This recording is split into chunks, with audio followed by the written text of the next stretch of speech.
the other? Langrock? Andreessen Oh, Andreessen. separated his shoulder. That's what I was trying to figure out if he was playing.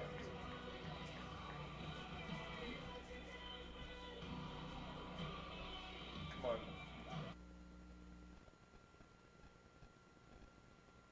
Won't get me fine. What is that, new spot?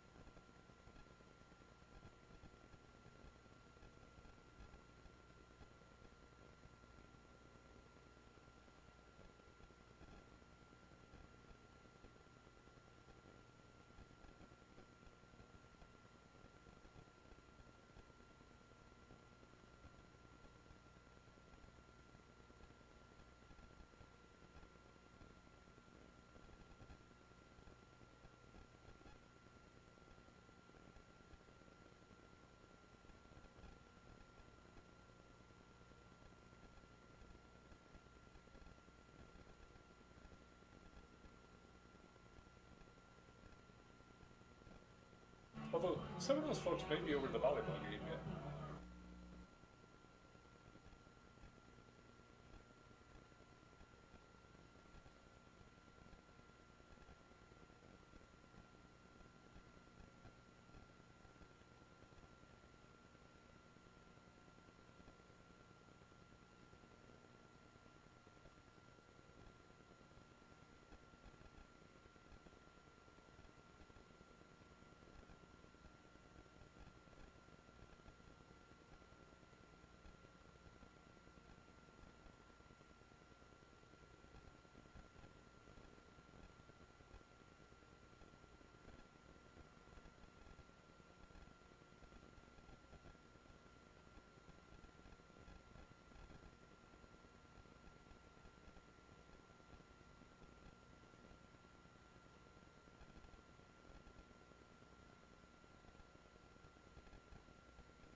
lives and seen you set your goals and striving to achieve them.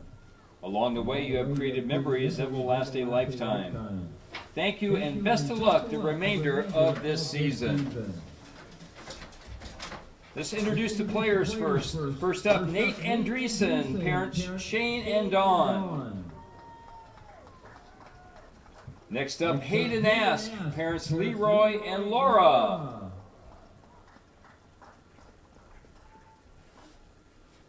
Tristan Bisbee, parents Jason and Aaron.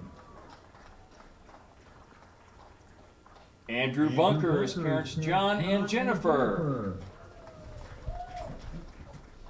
Braden Klein, parents Kyle and Tammy. Cole Decker, parents Brent and Sue. Charles Herman, parents Charles and Miranda. Isaac Johnson, parents Sam and Andrea. Nick Johnson, parents Chris and Tracy. Dylan Langrock, parents Nick and Abby. Lorenzo Nelson, parents Stacy and Linda. Tristan Newenhouse, parents Brandon and Stacy. James Skyberg, parents Gary and Cindy. Lucas Slack, parents Mike and Carolina. Tayton Stroh, parents Nick and Rachel. Nate Vandenberg, parents Paul and Tammy. Brandon Wheeler, parents Lo and Angie. And Hemi Wartink, parents Lisa Schofield and Dustin Wartink. Now the cheer team seniors, Aspen Bartek, parents Donna and John Jacobson, Chris and Megan Bartek. Leah Buren, parent Chris. Haley Dressback, parents Amber and Clay Pavlis, and Anthony and Amber Galbraith. Annalise Evans, parents Rod and Heidi. Julia Himmelstrand, parents Jared and Sherida. Simone Kane, parents Lauren and John. Ashley Kerbach, parents daughter of John Kerbach, escorted by high school teacher Amy Keston. Mariana Lawrence, parents Kevin and Amy. And Carmen Moeller, parents Steve and Artis. How about a round of applause for our senior football players and cheerleaders? Thank you, seniors.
And welcome to Brandon, South Dakota on this Friday evening of high school football 11 AAA as we are back here in Brandon, South Dakota as your Lynx are hosting the Jefferson Cavaliers. As always, I have Bob Arnold beside me, our color guy for Lynx football, and myself, Ken McEwen, bringing you your play-by-play.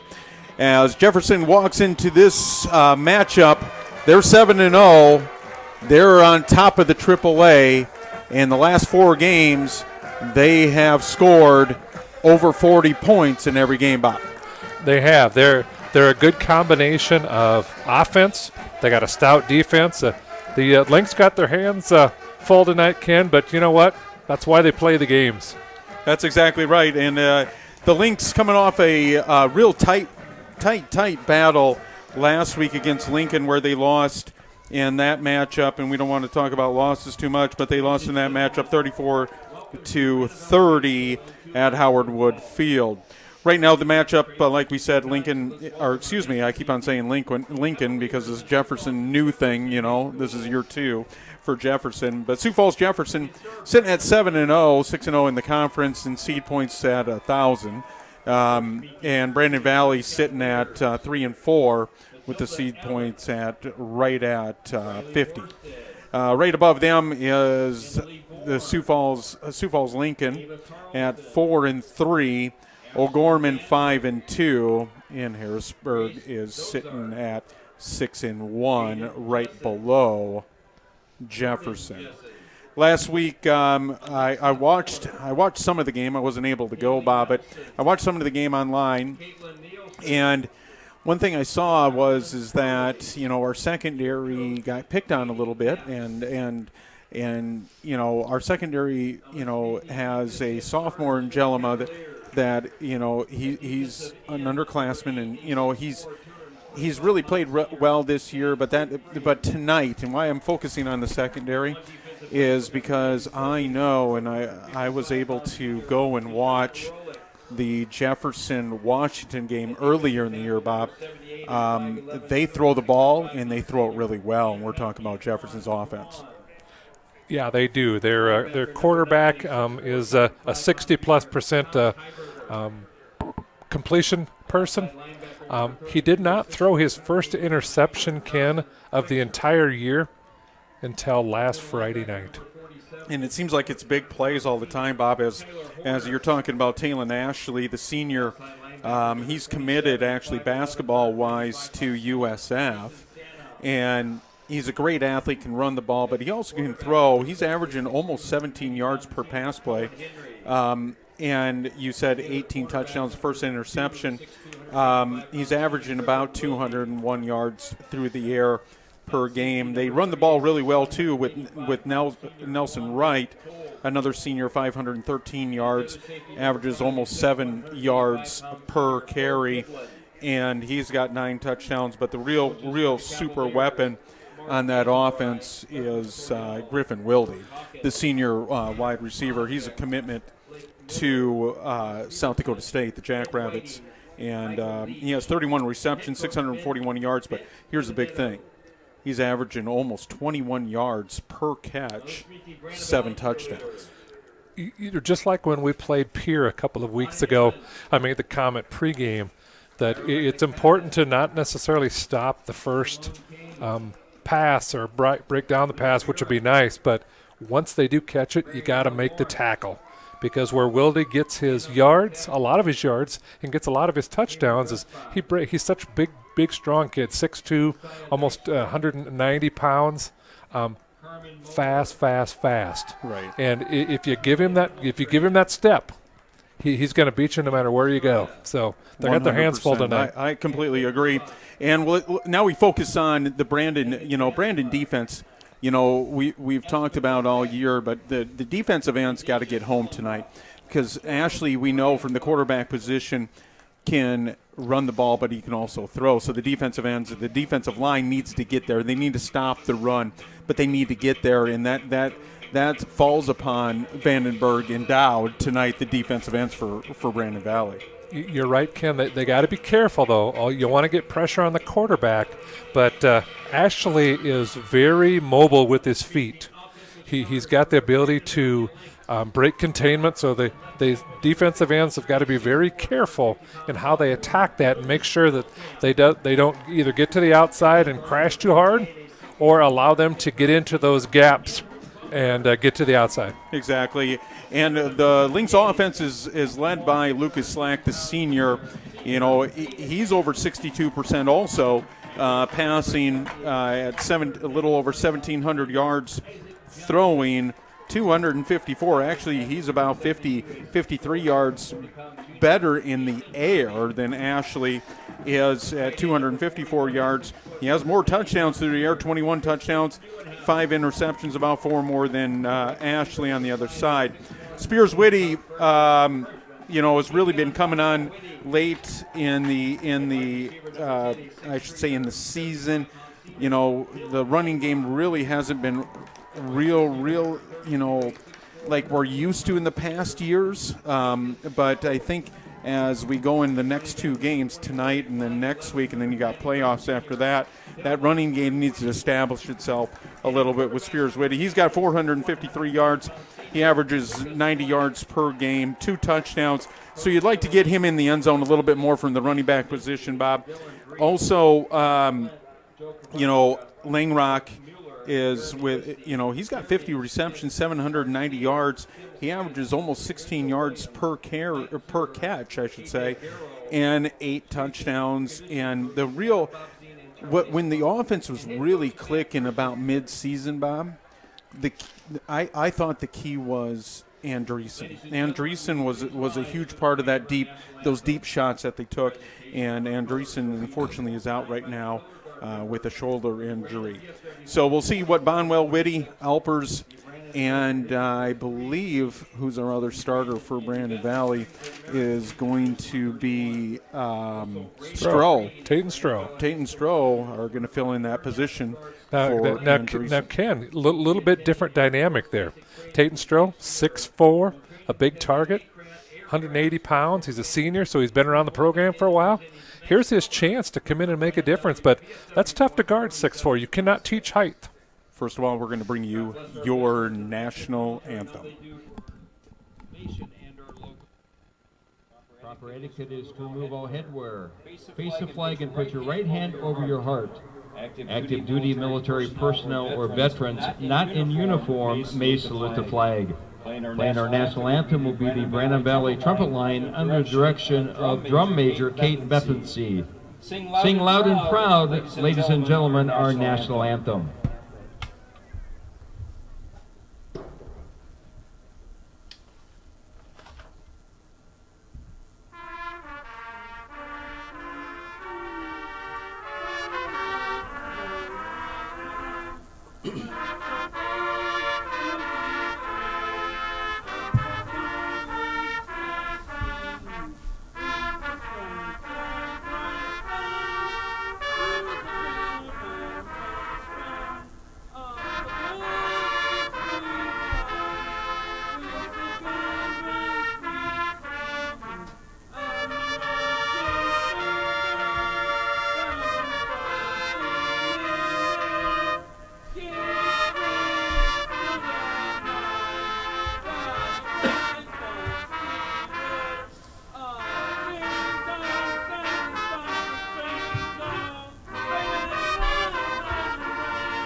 So Lynx TV sponsors are as follows, and the reason that we're able to do this on this evening, I know prior to this ball game, Bob, we had a matchup with the Lynx volleyball that was live on Lynx TV 226, Lions Channel 226, and Lynx TV YouTube. The Lynx Platinum sponsors are Alliance Communications, Coca-Cola Bottling, Midco Communications, Sanford Health, and Sioux Valley Energy. Yes, the Lynx anchor sponsors are Avera Medical Group, McGreevy Brandon, First Dakota National Bank, Sanford Brandon Family Medicine and Children Clinic, Sanford Orthopedics and Sports Medicine. Our Lynx sponsors are Alliance Communications, American Family Insurance Josh Koob Agency, Brandon Ace Hardware, Brandon Lumber Company, Brandon Pharmacy, Heartland Funeral Home, Sunshine Food Stores, and Today's Family Dentistry. And our Lynx Pride sponsors are Architecture Incorporated, Brandon Plumbing and Heating, Buren Gruen Heating and Air Conditioning, First Interstate Bank, Henkel Electronics Materials LLC, Horizon Pet Care, McDonald's, and Michael's Fence. Thank you, all of our sponsors, for making this game and a lot of the games all through the year possible. And Lynx TV, like we talked about, Bob, it's important to go out and support those businesses because they are the reason we're able to do this evening on a double-header night with the Lynx volleyball and now the nightcap of this big game in the 11 AAA, the Jefferson Cavaliers walking into Brandon, South Dakota to take on your Lynx. Jefferson sitting at 7-0 on the season, undefeated. Brandon Valley sitting at 3-4 at the 5 seed. So, Bob, one thing we were talking about before the national anthem came on was this: how we contain Ashley. Okay, defensively is going to be a big thing. They're going to score points. That's just what's going to happen. Okay, it's how you're going to manage that clock so you don't give them that many opportunities. And we talked about how do we open that up is running the ball. Running the ball is going to control the clock and keep that high-powered offense off the field. You know, you're absolutely right. Turnovers could play a big factor tonight. If we get some and capitalize on it, that could help the Lynx. Again, tackling, making sure you're making that first hit a solid one and bringing the either the runner or the receiver down before they get and break an opportunity to get longer yardage or yard after catch. So it looks like Brandon Valley has won the toss, and they elected to receive. They're going to be moving left to right on your screen. Jefferson is going to be moving, and I'm going to start calling them the Cavs because I get mixed up on the Lincoln Jefferson thing, so we're going to call them the Cavs. Okay, Bob? Is that okay? I mean, are you okay with that? Well, folks at home, are you okay? You want to text me and tell me, hey, or whatever? If it helps you, Ken, I'm good with it. So we just had Randy Marceau, our the former athletic director, and Randy did such an amazing job when he was athletic director here for a long time. And the facilities and the programs that he has helped build is why we're here today. And so thank you, Randy Marceau. He's out here in the stands, supporting the Lynx. So we're going to talk about the kicker. We looked at Erickson, number 4 for the Cavs. He has quite a leg. He's a left-footed kicker. Back deep for the Lynx is going to be Spears-Witty, and it looks like they're going to have number 7 actually for the Lynx back there. But it's going to go beyond Spears-Witty's head. That means that the Lynx are going to start with a 1st and 10 from the 20-yard line, moving left to right. Yeah, they brought in Joey DeWitt to help do some receiving tonight, both kickoffs and punts tonight, so we'll keep an eye on that. That's kind of a new one back there. Yep. So Lynx offense is going to start like this: 3 receivers, 2 slacks, right, empty formation, 2 to his left.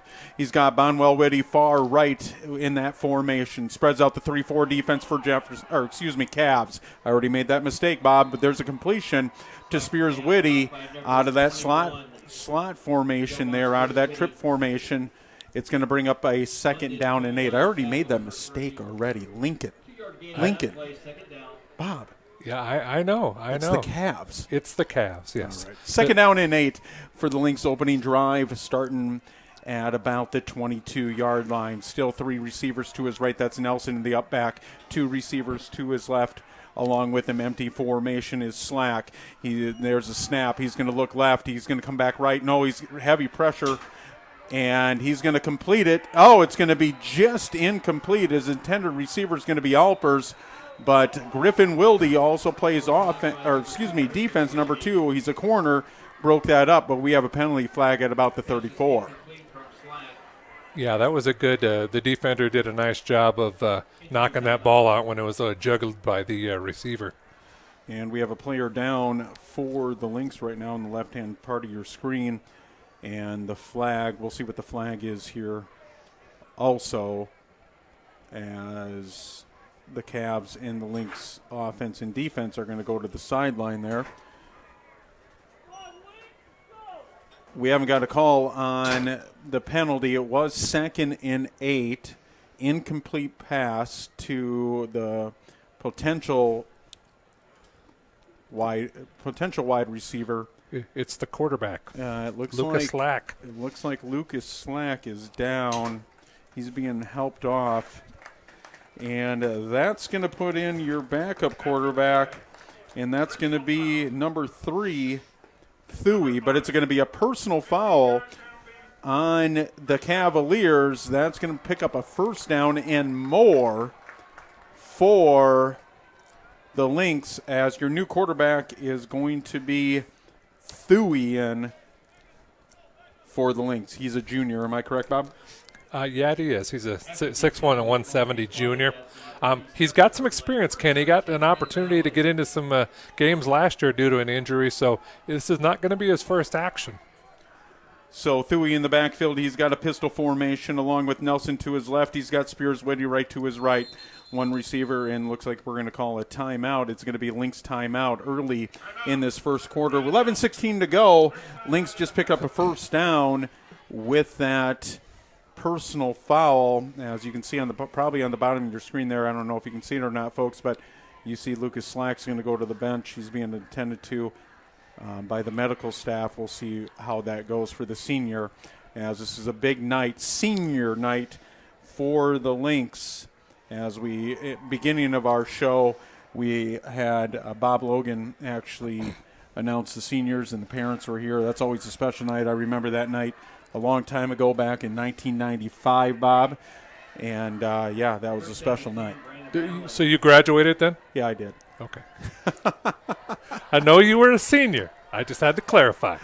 Shotgun formation as they're going to come out of the timeout, Brandon, and the Cavaliers play a 3-4 defense, so you're going to see 3 down linemen with 4 linebackers hovering around the line of scrimmage. Shotgun formation for Thuys, gives Spears Whitty no play action. He's trying to go deep. He does go deep, and we'll see if it's a penalty. And there's a flag on number 6. That's going to be on number 6 for Cohen Henry. As he was covering Langrock. They wanted to take a shot. They didn't think that, and that's a great call by Coach Zur, the offensive coordinator for the Lynx, as you never would have thought with your backup quarterback coming in, you're just going to take a shot right off the bat. Yeah, he made a good double move, and on that double move, that secondary guy crashed on him and basically knocked him out of bounds. Shotgun formation for Thuy, first down and 10 from the 48. As he's got an empty formation, 3 receivers to his right, 1 to his left. He's got Nelson also. He's going to look at Nelson. Dangerous pass, incomplete though, as number 5 for the Cavaliers. Bo Giblin on the coverage. And that was a super dangerous pass, as he could have undercut that and ran it back for a touchdown, but it's going to fall incomplete. Second down and 10 from the 48 as the Lynx cross the 50-yard line with that pass interference penalty. Thuy under-centered. We don't see this a lot from the Lynx. I formation right behind him with Nelson and Spears Whitty. One receiver is going to be Langrock to his right. They're going to pitch it to Spears Whitty. He's going to cut back, and he is met by a host of Cavaliers, but number 9, Helberger, is in initially. It's going to bring up a third down. Yeah, Tyler Horner also crashed on that particular one and got good penetration to knock down that run. Third down, and they're saying 10. I'm going to say that too, Bob, because the ball hasn't moved on first and second down. Shotgun formation for Thuy, 3 receivers to his right. He's got Bonwell Whitty spread wide right along with Langrock. He's going to go underneath to number 32. That's going to be Stroh, but that's going to be a minimal gain of about 3 yards. It's going to bring up a 4th down in about 7.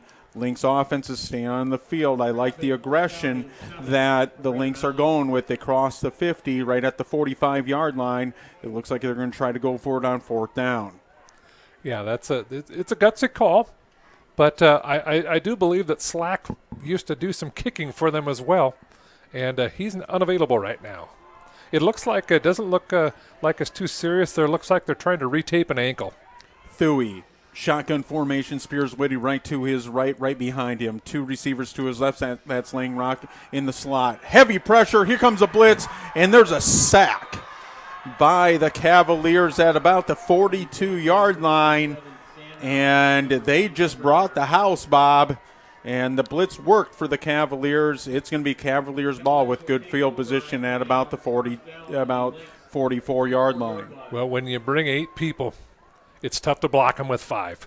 Hurry up offense for the Cavs, 3 receivers to Ashley's right. He also has his running back right, number 35, right behind him. He's going to look to the sideline. They're going to call in the signal and hand signal from the sideline, the offensive staff. And looks like there may be movement by the Cavs. We'll see. There's a penalty flag on the far side of the field.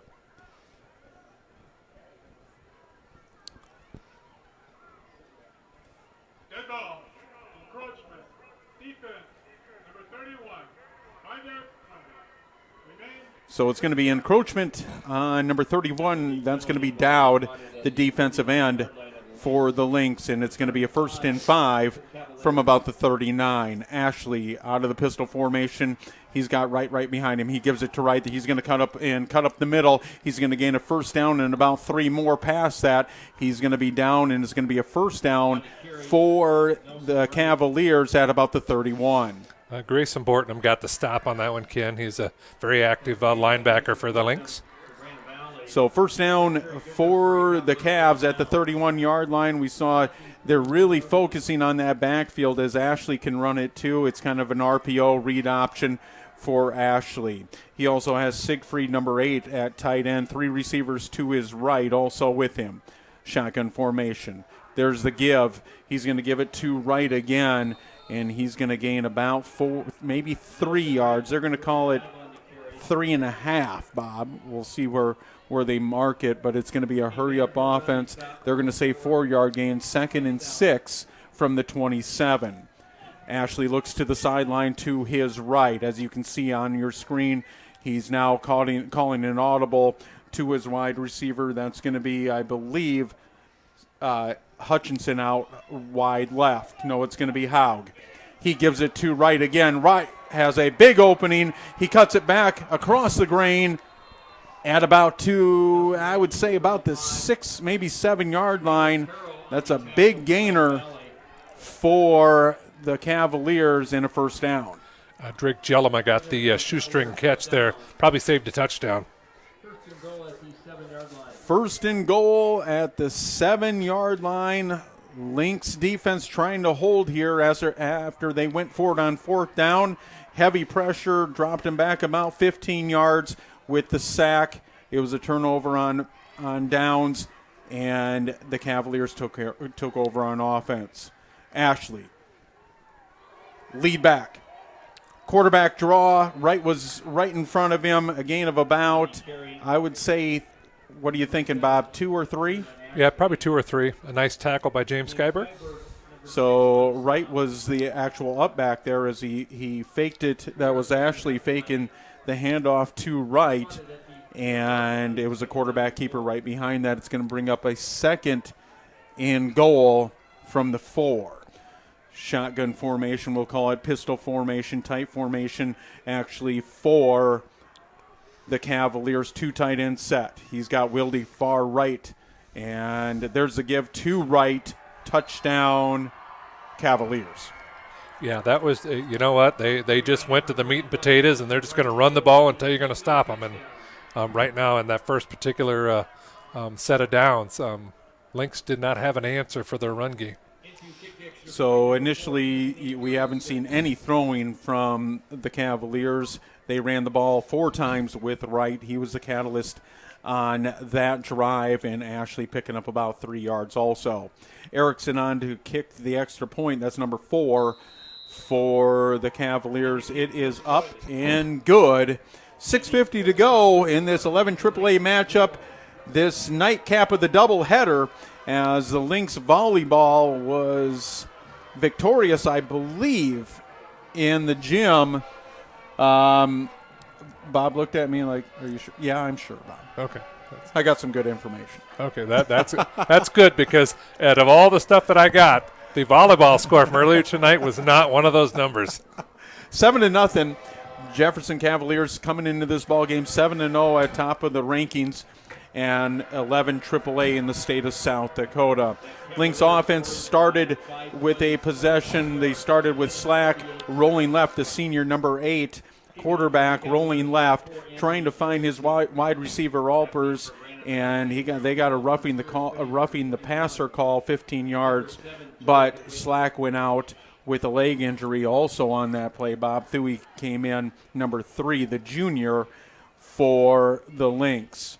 Erickson's going to be on to kick for the Cavaliers, starting at about the 40-yard line, moving right to left on your screen. Spears-Whitty and DeWitt back deep, and that's going to be about into the back of the end zone. And it's going to be a touchback for your Lynx. They're going to start 1st and 10 from the 20-yard line. Yeah, they need to have a little sustained possession here. They need to get the run game going just a little bit, and that may free up the passing a little bit, but they need to establish the run here. So it's going to be the second series for your Lynx offense. They're going to come to the line. Thuey's going to be under center I formation. Nelson and Spears-Whitty with him in the backfield in that I formation. Alpers is going to come across the field. He's going to be the Bonwell-Whitty, number 5, the wide receiver onto the right, and Langrock into the slot. They're going to give it to Spears-Whitty, following that very good block, but a minimal gain by Nelson there as Spears-Whitty gets that out of the I formation. A gain of about 1 yard, maybe 2. They're going to call it 1 yard at the 21, and that's where it's going to be 2nd and 9. Caden Johnson on that particular stop, he's had a good solid year this year, and doing well to slow down the other team's run game. They're going to call it 2nd and 8 from the 22. They move the ball about 1 more yard up there from where they were. Shotgun formation for Thuey. He motions Spears-Whitty. He looks at Spears-Whitty, and there he's got a host of blockers in front of him, kind of bobbles the ball. It's going to be no gain, actually a loss of yards, a loss of about 2 yards, Bob, maybe 3. That's going to bring up a 3rd down and 11 now from the 19. You know, that was a well-executed defensive stop there. They kind of had done some pretty good scouting to how to stop that bubble screen out of the backfield, or that little flare out of the backfield. Yeah, that defense, that 3-4 defense, really flowed well to that ball. Thuey out of the shotgun, 3rd and 11 from the 19. Spears-Whitty along with him. He's got 3 receivers to his left. He's going to drop back. He steps up into the pocket. He's going to look downfield. He's got his wide receiver, Langrock. He breaks a tackle, goes over to the 40, right down to the 44-yard line. That's going to be a big pickup from Langrock as Thuey actually stepped up in the pocket, heavy pressure, found Langrock over the middle. 1st down, Lynx at the 44. He had the opportunity to run, and he was very cognizant of where the line of scrimmage was, and made sure he got that pass off to Langrock going right down the middle. That was a great play. 1st and 10 from the 44, and shotgun formation for Thuey.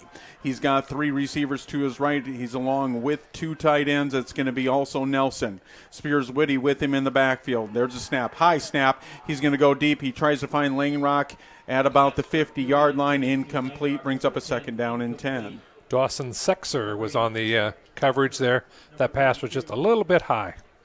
Just a little bit high. So 2nd and 10 from the 44-yard line. This 3-4 defense really swarms the ball really well, but that was such a great play by the junior Thuey, number 3, the quarterback, stepping up into the pocket and waiting for his wide receiver to come open. That was Langrock, his senior wide receiver. Shotgun formation. He's also got Nelson and Spears-Whitty with him. He gives it to Spears-Whitty, led back, and it's a pickup of about 2 yards as Spears-Whitty cut it up the field on the inside of the tackle.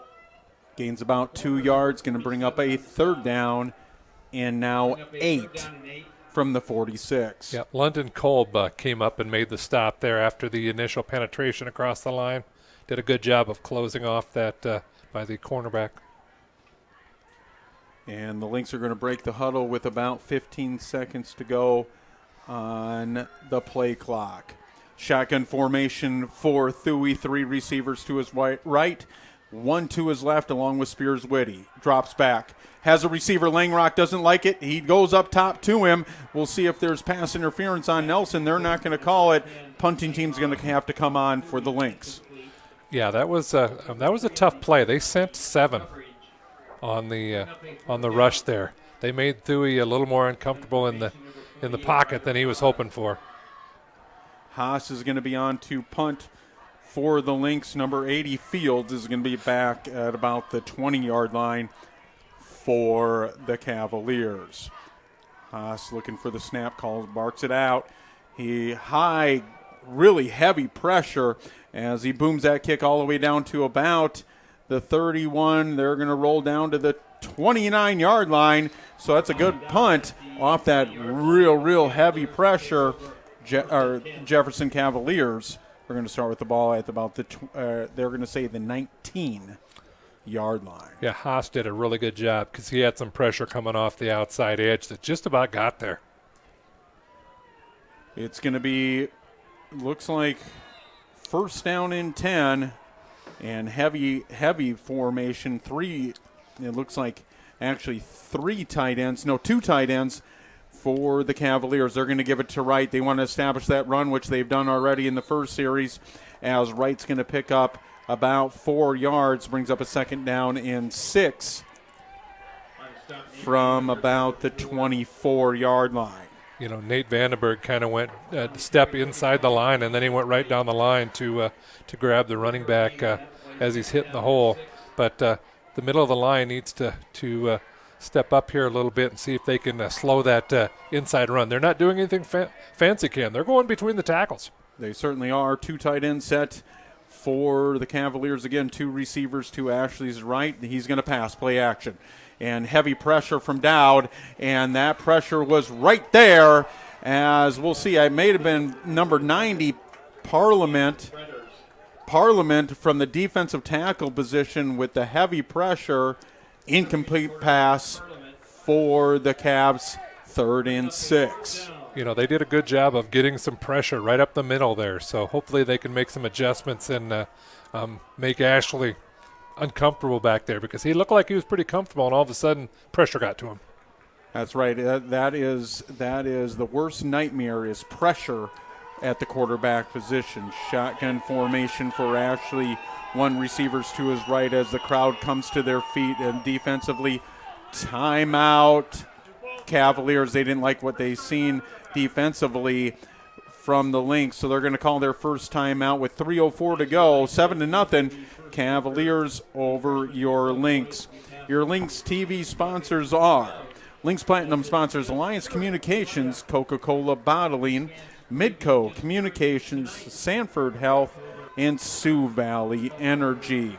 The Lynx anchor sponsors are Avera Medical Group, McGreevy here in Brandon, First Dakota National Bank, Sanford Brandon Family Medicine and Children's Clinic, and the Sanford Orthopedics and Sports Medicine. The Link founding sponsors are Alliance Communications, American Family Insurance, Josh Koob Agency, Brandon Ace Hardware, Brandon Lumber Company, Brandon Pharmacy, Heartland Funeral Home, Sunshine Food Stores, and Today's Family Dentistry. And our Link's Pride sponsors are Architecture Incorporated, Brandon Plumbing and Heating, Berheim and Grewing Heating and Air Conditioning, and First Interstate Bank. Ashley out of the shotgun, 3rd and 6, big third down in the first quarter here. He's going to quarterback keeper. He's going to maybe pick it up. No, he's not. as I think he's going to be about a yard short at about the 30. I think, well, they're going to say move the chains. First down as Ashley picks up the first down. He was brought down right at those chains. I thought he was a little bit short, Bob. I was thinking about 3 inches short, but they gave him a favorable spot. And it's going to be a first down at the 30-yard line for the Cavaliers. Wilde is going to be up top, his favorite receiver to the right. 2 receivers to his right, pistol formation with right in the backfield. And there's a play action. Ashley steps back. He's going to look for Wilde. He has nothing. Parliament with big pressure. He's going to go deep to his receiver. Wilde finds him anyways across the field, as that was just a headsy play by Griffin Wilde, number 2, the wide receiver. So he's at the far side of the field, okay, folks, at the top of your screen. He comes all the way down to the bottom of your screen because your quarterback was flushed out to the left. That's just a great headsy play by Griffin Wilde, number 2, for the Cavaliers. Ashley's looking to the sideline, getting the call from his offensive coaching staff. He's got right behind him in the pistol formation. 2 receivers to his right with Wilde right to his left. Play action. Looks up top. Scrambles. He's got pressure from Dowd. He's going to try to gain yards, and he's going to gain about 2 yards up to about, they're going to call it the 35, right at the 35-yard line, and that's where it's going to bring up 2nd and 8. You know, that was a good job. They got pressure up the field, but he is just that elusive that he was able to outrun the defensive end there. So it's going to be a 2nd down and 8 from the 35-yard line. Under 2 minutes to go in this first quarter. Cavaliers 7-0 over your Lynx. 2 receivers to Ashley's left, along with Wright in the backfield with him. He's got a tight end also, Siegfried. They're going to give it to Wright. Wright's going to find the first down and more. He's going to gain about, no, they're going to say his knee was down just short of the first down. I thought he picked up the first down, but it's going to be a 3rd and 1 from about the 26, well, they'll call it, yeah, the 27-yard line. Yep, that's about right. That was quite a run by the Nelson, the running back. He was patient. He went to the left, and then he cut it back just to the right and gained those yards. As the Lynx crowd comes to their feet for their defense, stack in the box. They're going to give it to Wilde. Wilde's going to pick up the first down and more. It cuts up the field. He's going to cut back. Touchdown, Griffin Wilde. You know, that was all about effort because they had several times where they had him stopped, and he made little cuts to get to the end zone. They want a holding call. There is a penalty down at the 25-yard line. We'll see what it is. That may take the points off the board for the Cavaliers, and it's going to. Holding on the Cavaliers with 1:05 to go. That's going to put it at 3rd down in about 11 yards. Well, we know how we got open, Ken. We know how we got open. And it could have been multiple players, but that's a 5-yard penalty. Sorry, folks. That's going to be a 3rd down in about 6 now, maybe 7. For the Cavaliers. Now you have to see that wrinkle come into play also as that little pitch pass underneath that jet sweep that they call it from Wilde from Ashley worked. The holding call pinned them back, took the points off the board, still 7-0 Cavaliers over the Lynx. Ashley's got 3 receivers to his left. He's also got right behind him in the backfield. He had play action, steps up in the pocket, heavy pressure, and Wilde slipped. Incomplete. So that's where your Lynx would see what the Cavaliers do here if they keep the offense on the field on 4th down and 8.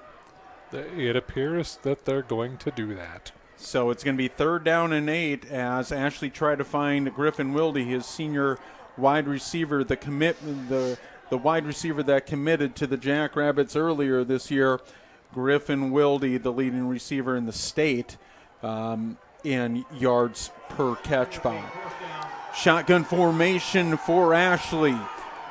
4th down and 8 from the 35. Steps back, heavy pressure. Risty almost had him, and let's see if they get him. No, Ashley breaks a tackle, bounces off one of his players.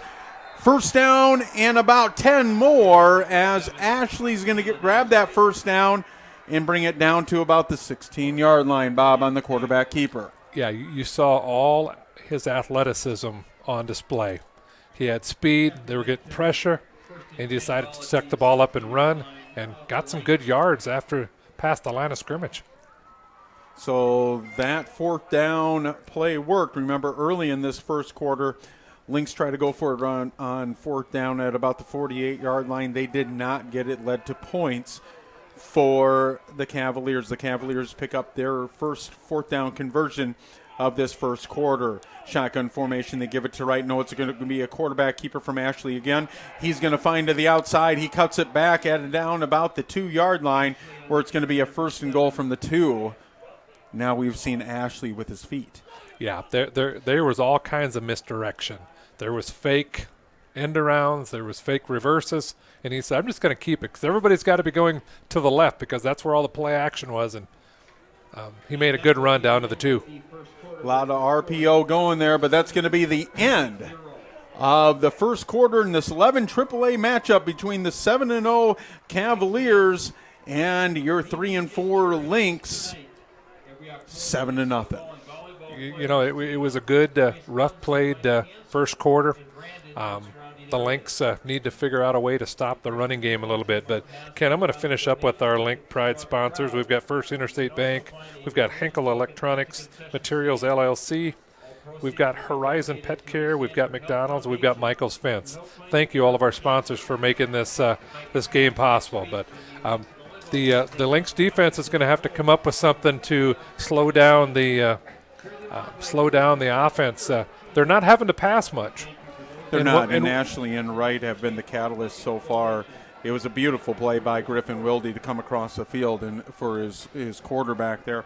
We'll get scores here in the 11 AAA in just a moment, but at halftime, I want you to stay tuned. I'll have Megan Zur up here in the booth for the Brandon Community Foundation. We're going to talk a little bit about the Brandon Community Foundation, so stay tuned at halftime. Go ahead, Bob. Yeah, we've got a couple of finals in 11 AAA. We've got Sioux Falls Lincoln over Sioux Falls Washington 38-7, and also a final. We've got number 2 Harrisburg over Brookings 41-7. With about 6 minutes to go in the third period, we've got Bishop O'Gorman over Rapid City Central 47-7 out in Rapid City, and so that's the games for tonight. And then tomorrow actually. At about 6 p.m. at Howard Wood Field, we've got Sioux Falls Roosevelt will be taking on Stevens tomorrow. Shotgun formation. No, it's going to be the pistol formation as Wright is going to get it right up the middle and a touchdown for the Cavaliers. 13-0, 11:54 in this first half. Yeah, the Jefferson offensive line is just imposing its will right now on the Lynx, and they need to figure out some kind of scheme to slow them down a little bit. Erickson on to kick the extra point. That's number 4, the left-footed kicker for the Cavaliers. It is up and good. Did you notice, Bob? It's 14-0 right now, Cavaliers over the Lynx. But did you notice, Bob, we have 2. This doesn't happen a lot. We have 2 left-footed kickers tonight. And Haas and Erickson. And quality left-footed Quality, kicker. That's exactly right. But 2 left-footed kickers. I mean, there's been some 2 quality kickers in the game, but I have never seen 2 left-footed kickers in a football game. Have you? No. I've seen some high school games where there wasn't any kickers, let alone 2 left-footed kickers. That's a good point. So, everybody, I hope you're enjoying this football game in this telecast as Bob Arnold and myself, Ken McEwen, bringing your color and play-by-play this evening, as we always do for Lynx TV. We'll be, for the football season, hopefully we're able to bring a playoff game. We'll see how the seeding goes in the next, couple weeks here, as next week the Lynx actually are at Washington. Am I correct, Bob? I believe you are. Yeah, at Washington to finish out the regular season. And then we'll have boys and girls basketball, and Bob and I will be bringing you the boys basketball. Erickson kicks it deep. Spears Whitty looks at it. It is another touchback, the third touchback tonight for Erickson, kicking it for the Cavaliers. Lynx third possession on offense. Just about 6 seconds ticked off the clock in this second quarter as the Cavaliers score their second touchdown as Wright scampers in from the Wildcat formation. Thuy out of the I formation. He's got Nelson, his up back, the fullback, and Spears Whitty. Gives it to Spears Whitty. Spears Whitty cuts it to the outside. He's going to be brought down with a gain of about 1 yard. They're going to say maybe 2. We'll see what that down marker is there. It's going to bring up second down in about 8 from the 22. Yeah, Thomas Heiberger made the stop there, but it was a good gain on first down, or at least a couple of yards. Some positive effort there. Second down and 8 from the 22-yard line. Play clock sitting at about 14 seconds. Lingrock to Thuy's left, the wide receiver, the senior wide receiver. He's got Spears Whitty with him. Drops back, heavy pressure. He's going to want Lingrock. Lingrock's open. Beautiful catch, beautiful throw all the way down to the 35 as they cross the 50-yard line. Big play, Lingrock. Did you see that catch, Ken? That was a one-handed, left-handed catch because the defender had the other arm tied down trying to keep them getting that ball, but that was a one-handed catch. And beautiful the throw. Thuy put it right on the money. The defender could not get it. No, it was just beyond where the defender could. Excellently placed. But the receiver adjusted the route for that throw. First and 10 from the 35-yard line. Thuy's got 3 receivers to his right with Spears Whitty. They're going to go deep again. They've tried to find something with Lingrock. He was open, just overthrown by the junior, number 3. Thuy is in the ball game as Lucas Slack in the first series, I believe on the third, maybe second play, went out with a leg injury, and he is still out, the senior, number 8. So Thuy is into the game on this third possession by the Lynx offense. It's second down and 10 with 3 receivers to Thuy's right, 1 to his left. That's going to be Lingrock.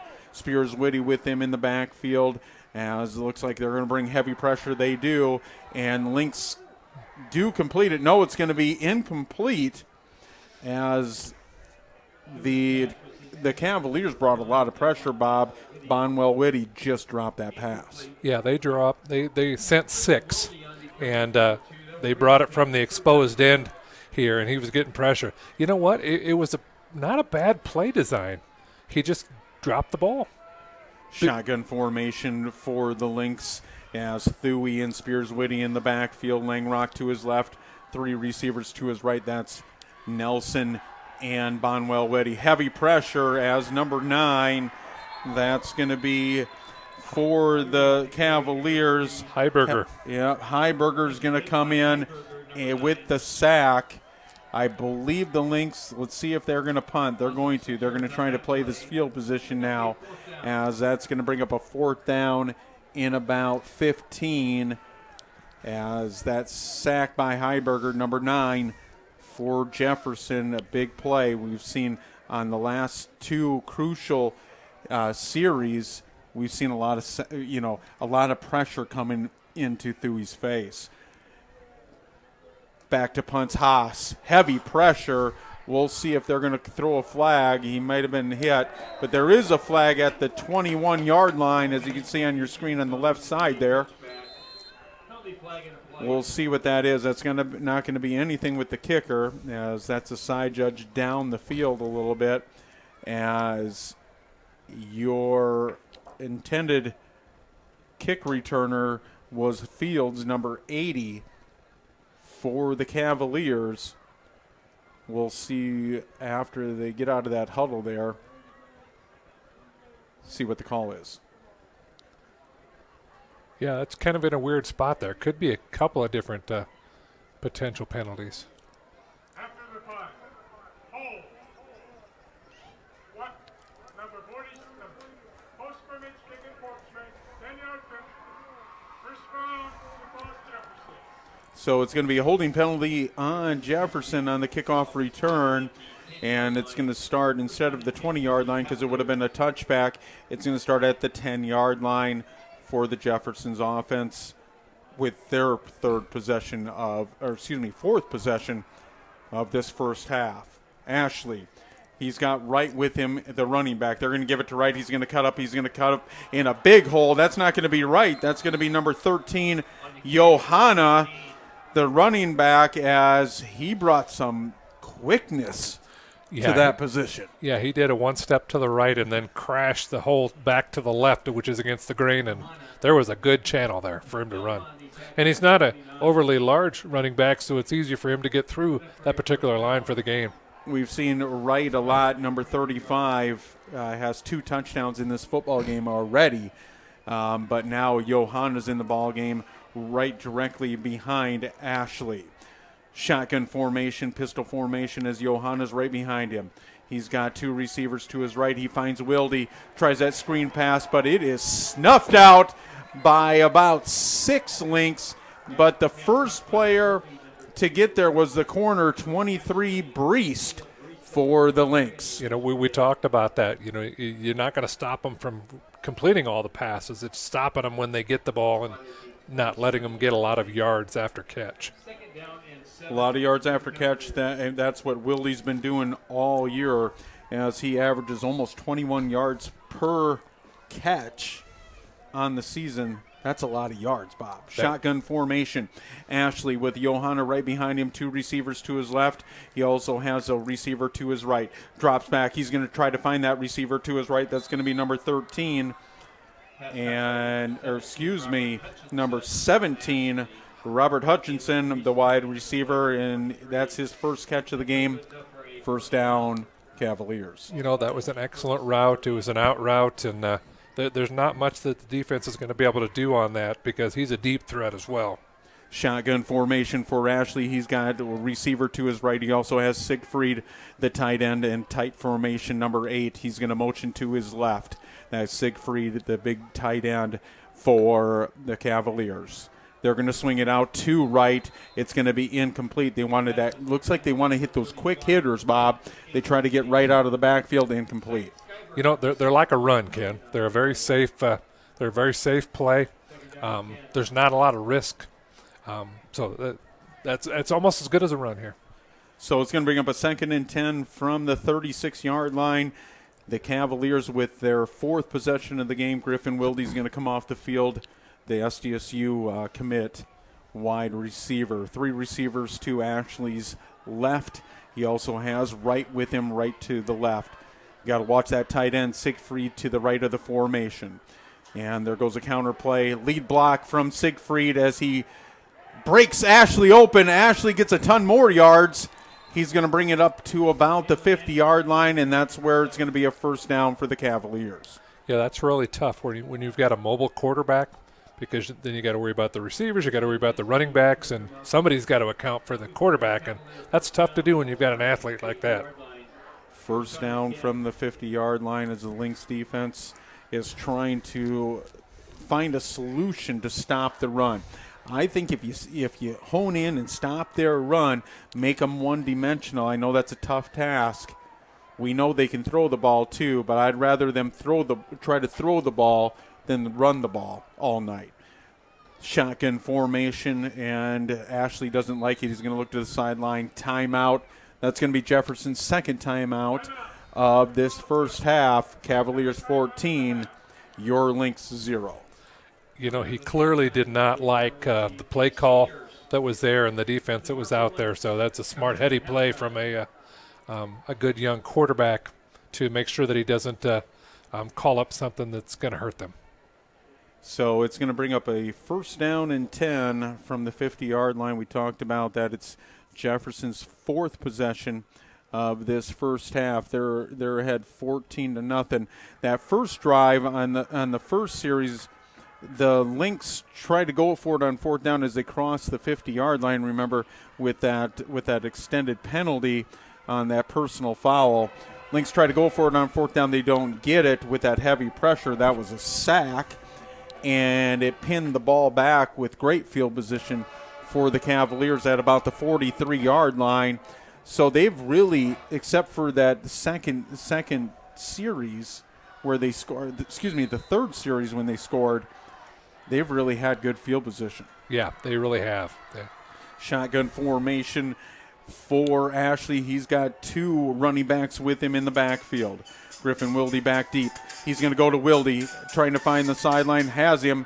He's going to find him at about the 35-yard line, and that's where the Jefferson Cavaliers are going to start with it on first down after that first down pickup from Ashley to Wilde. You know, that was a good pitch and catch there. Wilde ran a great route, and the defense was right there, but it was just a great route and pass. 35-yard line is where the Cavaliers are going to start. First and 10, just under 7 minutes to go in this first half. 14-0 Cavaliers over the Lynx. Shotgun formation from Ashley. He's got 2 receivers to his left with Hildeberg. Actually, it's going to be Siegfried at tight end. There's the lead block by number 11. That's going to be Frederis from the tight end position. So they're going to have 2 tight ends now, Frederis and Siegfried, number 11 and 8, and they're trying that lead block so they counter with one of those tight ends. He comes across the formation and counters that up, and Ashley or Wright keep it there, and that you got to watch for that for the Lynx defense. You can see that now Siegfried's just in there with 2 receivers to his left. That's Ashley and Wright. Siegfried tight to the formation, the tight end. Ashley's going to drop back, steps up in the pocket, has a receiver open, overthrows him. That's going to be number 20 for the Cavaliers. Emmanuel Schmass. Schmass was the intended receiver as Ashley tried to lob it over the defense. Incomplete. Brings up a big third down already in this ball game. 5:49 to go in the first half. Third down in about, I would say, 4 yards as your Lynx defense trying to hold here. Ashley out of the shotgun, 2 tight ends set. That's going to be Frederis and Siegfried, his tight ends, 2 receivers to his right. Ashley's going to keep it. He's going to gain the first down and more. He's going to pick up about 5, maybe 6 yards. He only needed 4, but that's going to be a first down for the Cavaliers. You know, they did that same thing, Ken, except they did it on the other side with the tight end, where he comes back and does a crackback block, and it just opens that wide open for the quarterback.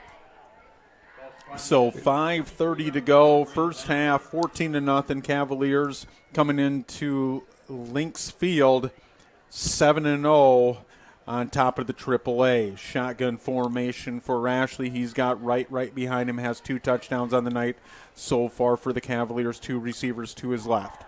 He looks to his left, knows he's going to come back to his right, gets a block from right as Vandenberg's going to chase him down, but Ashley's going to avoid that tackle, and he's going to pick up another first down with a 12-yard gain for the Cavaliers. I think a lot of these are just planned runs. He might drop back, but a lot of them are planned runs to see what the offensive line's going to give you. The defensive seems to be getting upfield, and the quarterback's just cutting inside those penetration and getting out in the open. It's really hard to defend, Bob, as your defensive ends are really put in a bad situation. Shotgun formation, pistol formation is going to be Ashley. He's got right to his right to his back. They're going to give it to Wright up the middle, and he's going to gain about 4-ish yards, where it's going to bring up a second down and goal from about the 4-yard line. Yeah, they're just running right up the gut and allowing their offensive line to try to overpower the Lynx, and the Lynx just need to hold them out here if they can and force them hopefully to a field goal attempt. Second down and goal for the Cavaliers. Tight formation from Siegfried, their tight end. They got 1 receiver to their right, 2 to their left. Lynx defense trying to hold here. They got a 52 defense, 5 defensive linemen, as Wilde's going to get it on the end around, and he's going to jump over the defender for the touchdown. Yeah, they did that inside little pitch like they did at the other end of the field over here. And Wilde, you can see how fast he is. because that outside position had position on him, and he just outran him to the outside and used that athleticism to leap over the defender into the end zone. 20-0 Cavaliers over your Lynx, and Erickson's on to attempt the extra point for the Jefferson Cavaliers. Stoppage of play right now as they're resetting the ball.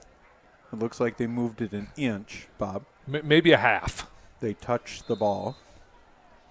3:49 to go. Erickson on to kick the extra point for the Cavaliers.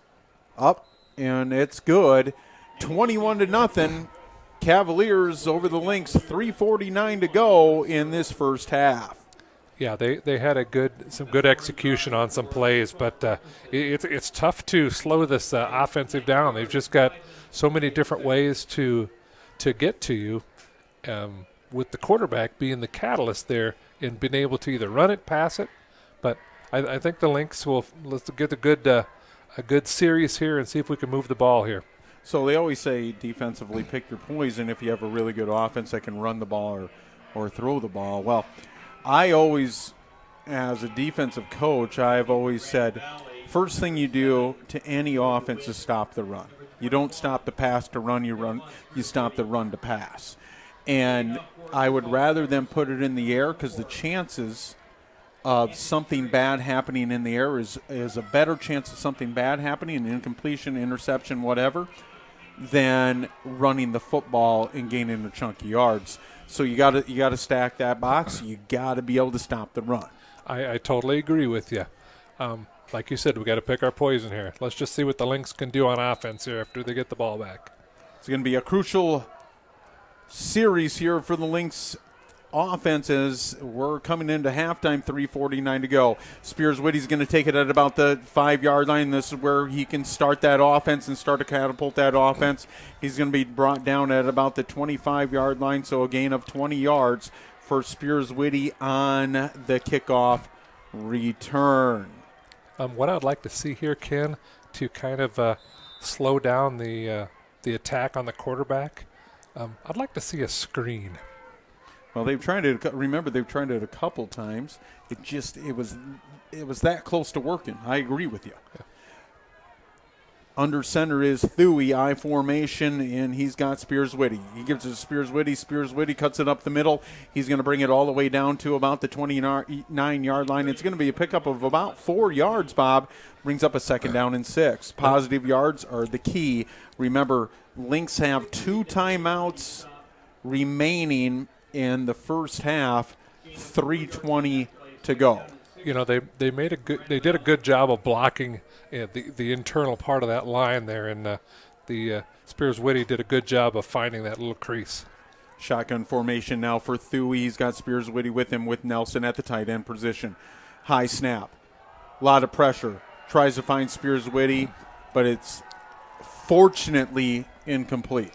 Yeah, that was probably not a bad incompletion there. Right. That would have been a loss of yards as heavy pressure. This Cavaliers defense, the defensive coordinator is not afraid to dial up a lot of pressure, and that's what he's doing. Well, you can bet that there's going to be about 7 people rushing the quarterback here. Shotgun formation on this 3rd and 7 from the 28-yard line. 2 receivers to Thuy's left. He's got Spears-Whitty with him in the backfield. 2 receivers to his right. Langrock has the 1 catch over the middle of the field for the big gainer. He actually has 2 catches. They try to go to Nelson on an out route at about the sticks, I would say. The sticks are the sticks at the 35-yard line. First down marker. Incomplete. Punting formation is going to come on for the Lynx. Yeah, they got to protect the punter a little bit more. The last 2 times, Jefferson almost got to them. Punting formation for the Lynx. It's going to bring up a 4th down and 7 from the 28. 2:56 to go right now. Play clock is sitting at 10 seconds. Haas, the left-footed punter, has had heavy pressure, and he has it again. He kicks it off. He finds Fields. Fields, the punt returner for the Cavaliers. He's going to bring it all the way up to about a 10-yard gain up to midfield, and that's where the Cavaliers are going to start their offense at the 50-yard line. They did an excellent job of punt coverage there. They guided him to the sidelines where it's an extra defender and knocked him out of bounds before he got too much of a return. Lynx defense needs to tighten up here as they may go to the air with 2:46 to go. Only one timeout for the Cavaliers. Lynx defense on the field. Pistol formation. I was wrong. They give it to Wright. He's going to be met at about the 45-yard line. It's going to be a gain of about 7 yards. Going to bring up a 2nd and 3 from the 45. Hurry up offense under 2:20 to go in this first half. Ashley's looking to the sideline. He's got 3 receivers to his left. He also has a tight end and number 8 to his right. Also with him in the backfield, the pistol formation is going to be Wright. They're going to give it to Wright up the middle. He's going to gain the first down, but it's going to be right at that first down marker. It's going to move the chains, which does stop the clock in high school football. Now they're going to wind the clock under 2 minutes to go first half. First down and 10 for the Cavaliers at the 42-yard line. Play clock is at 20 seconds. 3 receivers to Ashley's right, tight end to his left. Play action. Finds his receiver, Wilde. He drops it, bobbles it. The sophomore, number 29, Jelima, with the interception. That was a great athletic play. Had to keep his focus on the ball, but Wilde almost had that. He almost had that trap to his back. He doesn't, Bob, and Jelima grabs it. That is exactly right. Sometimes it's plays like this can kickstart your team when you can get a turnover. Absolutely, as Ashley tries to find Wilde for that first down, a big play. But Jelima, the safety, he is a sophomore, comes up with a big interception. Thuy, he's got 3 receivers to his left. That's Nelson at the tight end position. He's got Spears Whitty with him. He's going to go up top to Bonwell Whitty. Bonwell Whitty with a beautiful catch. They're going to call incomplete. Yep, he must have had his foot on the out of bounds line. On the white? We have about 50 football players down there, so I can't say that I saw his feet, but your binoculars did not work on that. They can't see right through people. No, okay. But beautiful catch though. The official was pretty adamant at the deal. There was no hesitation that he said it was out of bounds. Shotgun formation for Thuy, 2nd down and 10 from the 20-yard line. He's got 2 receivers to his right and 2 to his left. Spread formation. Spears Whitty with him, and there's the play fake. He's heavy pressure. Let's see if he gets out of it. He does. Thui's going to have some yards up to about the 30-yard line. Is that going to move the chains? No, they're going to mark it at the 29-yard line. 1:24 to go. He's going to be pushed out of bounds. It's going to stop the clock.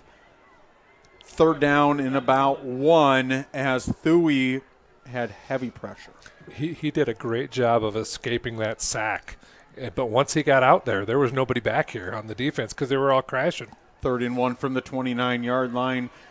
Play clock is sitting at 10 seconds. He has to be aware of that. That's going to be Thuy, your junior quarterback. 2 receivers to his right and to his left. He's going to look for the underneath screen. No, he tries to find number 32. That's going to be your wide receiver, Stroh. Incomplete.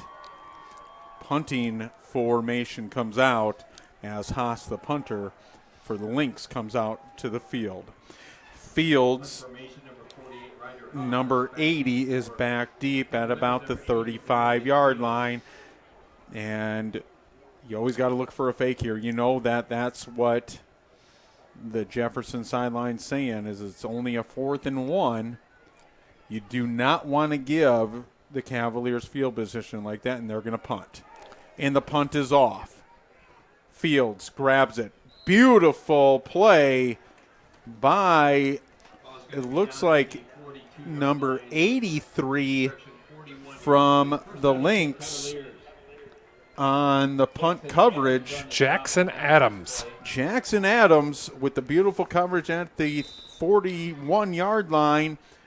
and Fields had wide open daylight if he doesn't make that tackle, Bob. He does. You got to watch the play action to Wilde here over the middle. Shotgun formation for Ashley, 3 receivers to his left. He's got Wilde to his right. He's going to scramble. That's Ashley out to his left. Heavy pressure by Vandenberg. And is it completion? No, it's going to be incomplete. As Vandenberg, your defensive end, your senior defensive end, number 4, with the heavy pressure, forced Ashley as he was scrambling to his left. Incomplete. 2nd and 10 from the 41. You know, that was a good set of pressure from the Lynx down lineman there. We don't want him to get too comfortable back there because he does. He's pretty accurate down the field. 3 receivers to Ashley's right. He also has his running back, number 35, right in the backfield.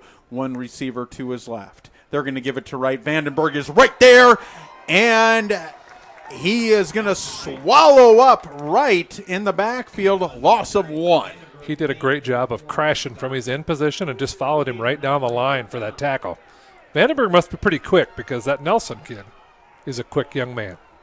So 40 seconds to go in this first half. Ashley, 3rd and 10. He's going to drop back. He misfires, threw it behind his intended receiver, number 15, Haug. That's going to bring up the punting formation the first time that the Cavaliers are going to punt in the first half. Lynx are not going to put anybody deep as they're anticipating maybe a fake, as Erickson's going to drop back for the Cavaliers. Nobody's back deep for the Lynx. They try to get a block there, but it's going to take a Cavaliers roll all the way down to about the 33-yard line. Lynx are going to start with the ball. 1st and 10 at the 33, 26 seconds to go, first half. You know, that was a good defensive series for the Lynx. Hopefully they can get them a little momentum going into halftime here and to see what they can dial up on the offensive end. But I think they're probably, as much as I hate this, Ken, I think they're probably going to kneel down and take this into halftime. Well, you kind of have to. You don't want any negative plays going into halftime. Finish the first half on a positive note, and that's what they're going to do. Lynx kneel the ball. That's going to bring up a 2nd down and 10, but that's not going to matter. The scoreboard's going to read 0 out of this first half. Cavaliers 21 and your Lynx 0. Yeah, that was a good executed first half by the Jefferson Cavaliers. Lynx are going to have to go into halftime. Defense is going to have to see what they can dial up to slow down their run game a little bit and see what they can dial up for the second half, Ken. And they're going to certainly try to dial that up as the Lynx go into halftime, like we said, 21-0. And Lynx really have tried to make sure that they've tried to hone in on that running the ball and making sure, they establish something of a running game too, because that takes it away from the offense. So we have a special guest at halftime here, as the Lynx marching band is not going to be on the field. They just played the Lynx school song there. But I have Megan Zur with me. Hi, Hello. Megan. How are you? I'm well, thanks. And yourself? Good. So Megan's here to talk about the Brandon Community Foundation. Why don't you start off by this? Megan, tell me a little bit about yourself but also tell me about the Brandon Community Foundation. Okay, so my husband is Mike Zur, our offensive coordinator, so we'll start with that. Yes, Perfect. But I was in Brandon first. I want to establish that. Okay. I'm born and raised Brandon. Very proud of that. I'm currently Mrs. South Dakota, so I've had quite a crazy year traveling all over and doing stuff like that, which has been congratulations. Thank you. It's been super fun. But newest is that I am the chair of marketing for the Brandon Community Foundation. So Brandon Community Foundation has been together for about 16 years now. And what we do is we try to make Brandon even better. We give back to the community. We recently got to award $55,000 in grant money out to people in the community.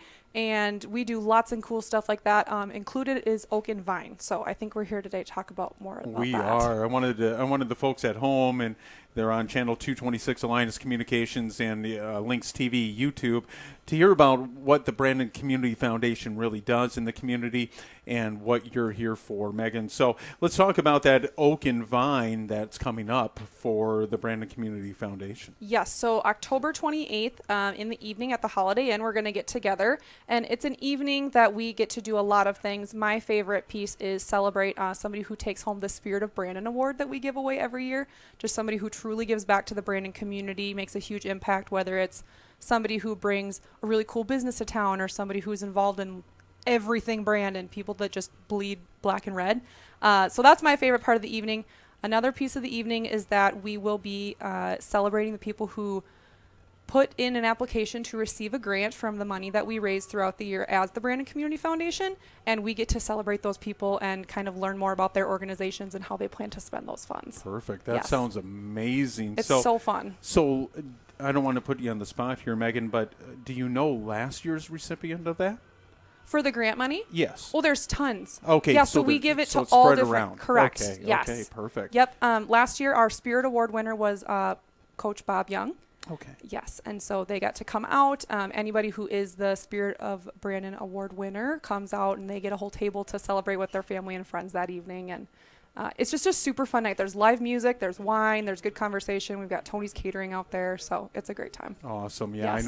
I know Coach Young. Coach Young is an amazing person, and that's awesome that he had that Spirit Award. And so we're looking forward to tell me about the date, the time, tell me the location. Yep, so Holiday Inn in Brandon, Okay. October 28th. Okay. And I think doors open at 6:30. 6:30. Yes. So we'll kind of have a little happy hour thing. Then we'll have some good food. We'll chit-chat about the award winners and who gets to take home some grant money, and we'll party. All right. Well, Megan, well, you know, Coach Zur, that's what I call him. Coach Yes. Zur is your husband, and he's been tremendous throughout the years with Lynx football, Well, especially. that makes me happy to hear. Yeah, yeah. I'm biased. I Yeah. think he's great. We do too. So, well, everybody, you know, go out and support the Brandon Community Foundation. How can they do that? Yes. So I believe there should be a QR code displaying at some time that people can scan with their smartphone to take you straight to the event page. So if that doesn't work, you can go ahead and email brandоncommunityfoundation@gmail.com, and I'll get you the link. But it's $40 per ticket. That includes your meal for that evening. Otherwise, it's $400 for the whole table, and that seats 10 people. So a lot of people are doing like, oh, Parkview Court is going to get a table, and then all the neighbors come, and then Lakota Circle is going to get a table, and all those people are going to come. So it's just a fun time to meet new people, and honestly, all age range. People in their early 20s all the way through 65 plus. It's a great way to get to know people if you're new in the community, but it's a great way to connect if you haven't seen people for a while too. Well, perfect, Megan. Well, we appreciate you coming on at Thank you for having halftime me. here, and go out and support the Brandon Community Foundation, and really go out on October 28th at 6:30 at the Holiday Inn and buy your tickets in advance. Yes. Okay, grab your table. We fill Right. up fast. We already have 20 tables booked. So you can buy them at the door, but if you want to secure that spot, make sure you have room for all your buddies. I would go online and get those. You heard that from Megan and the Brandon Community Foundation, the Oak and Vine, October 28th at 6:30 at the Holiday Inn Express here in Brandon. Well, Megan, congratulations on being Miss South Dakota. Thank you. Okay, and we appreciate you being here. I'm glad to be here. Thanks for having me, guys. Thanks, Megan. Have a great evening. You too.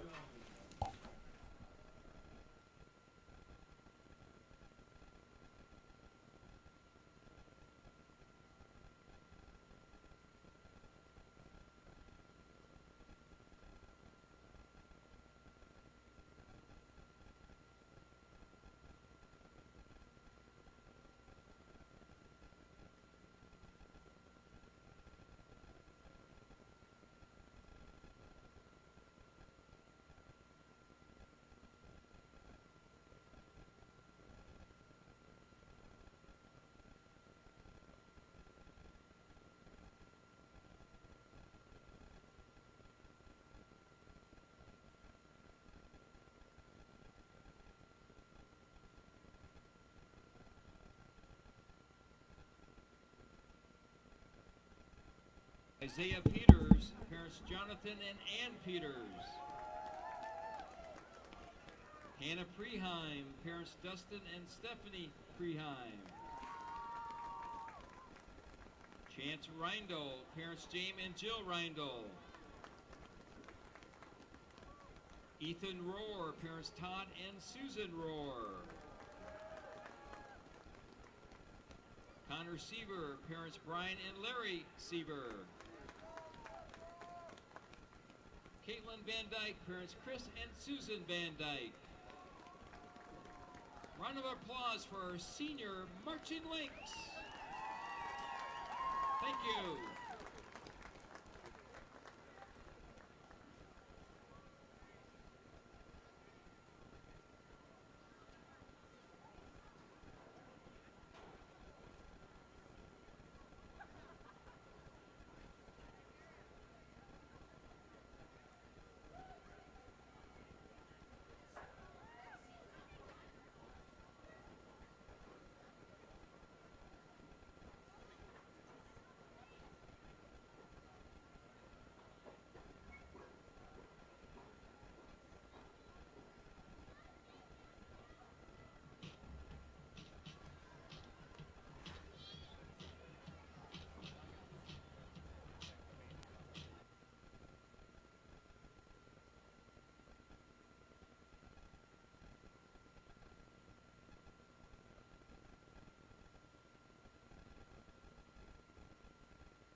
Well, welcome back to this Lynx broadcast on Channel 226, Alliance Communications, and Lynx YouTube TV, Lynx TV. I'm here with Bob Arnold, our color guy that's been with me for a couple years now, which has been amazing. I appreciate it, Bob.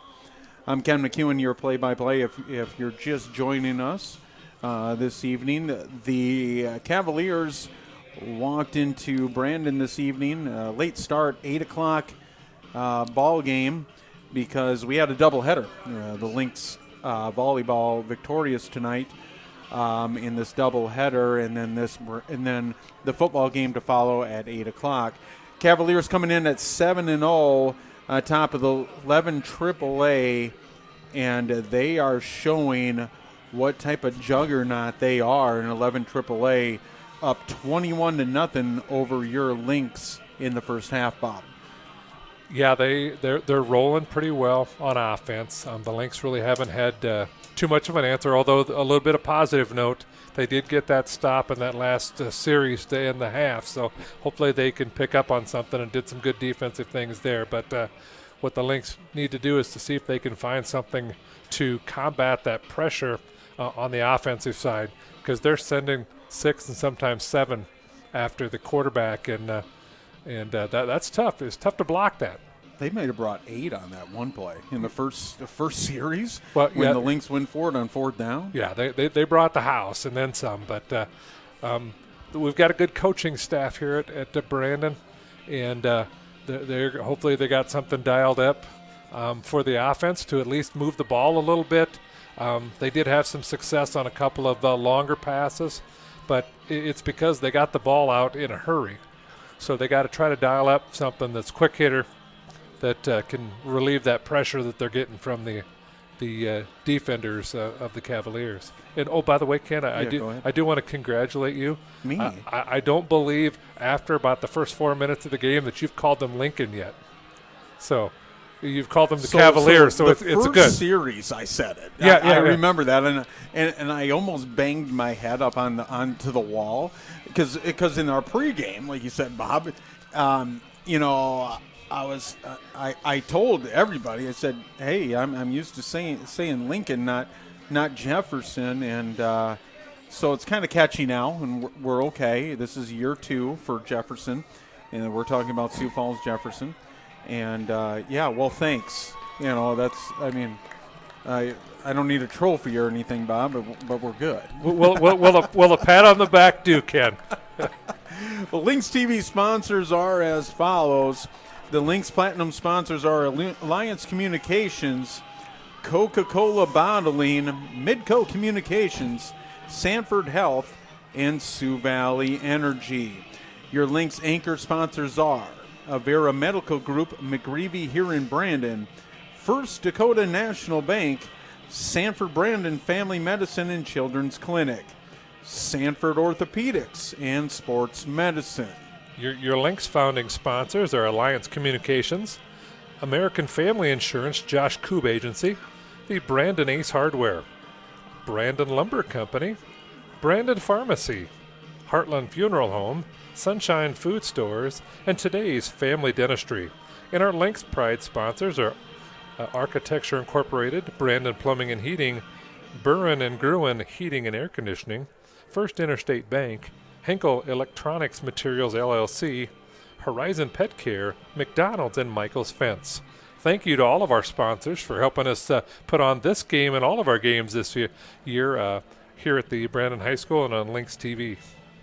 And go out and support those sponsors because they're the reason that we're able to bring wrestling, soccer, volleyball, football, basketball, a host of sports to you on Lynx TV on Channel 226, on Alliance Communications, and on Lynx TV YouTube. Subscribe to that. I think you can subscribe to things on YouTube, right? It doesn't cost you any money, right? There are some things that you can do that, yes. Okay. All right. So back to what we saw in the first half. We saw a lot of what the Cavaliers were trying to do offensively is establish the run with number 35 Wright and Ashley, their quarterback, number 7 for the Cavaliers. You saw a little sprinkle in there with Griffin Wilde, their star wide receiver, number 2 for the Cavaliers. Offensively for your Lynx, we started off the game as normal was Lucas Slack, your senior, number 8 in the ball game. He went out the first series with a leg injury, and Jack Thuey comes in, and number 3, the junior for the Lynx, and takes over at quarterback. We've seen no turnovers from him, which is great to see from your backup quarterback. And now he's coming into the second half. He's going to be the starting quarterback in the second half.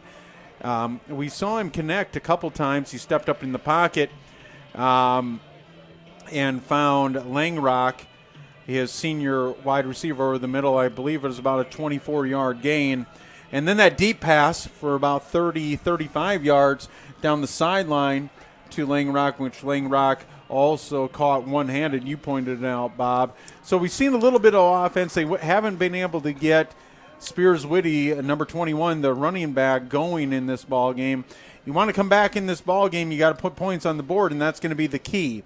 As the Jefferson Cavaliers are going to start with the ball, as the Lynx won the toss at the beginning of the game, they elected to receive.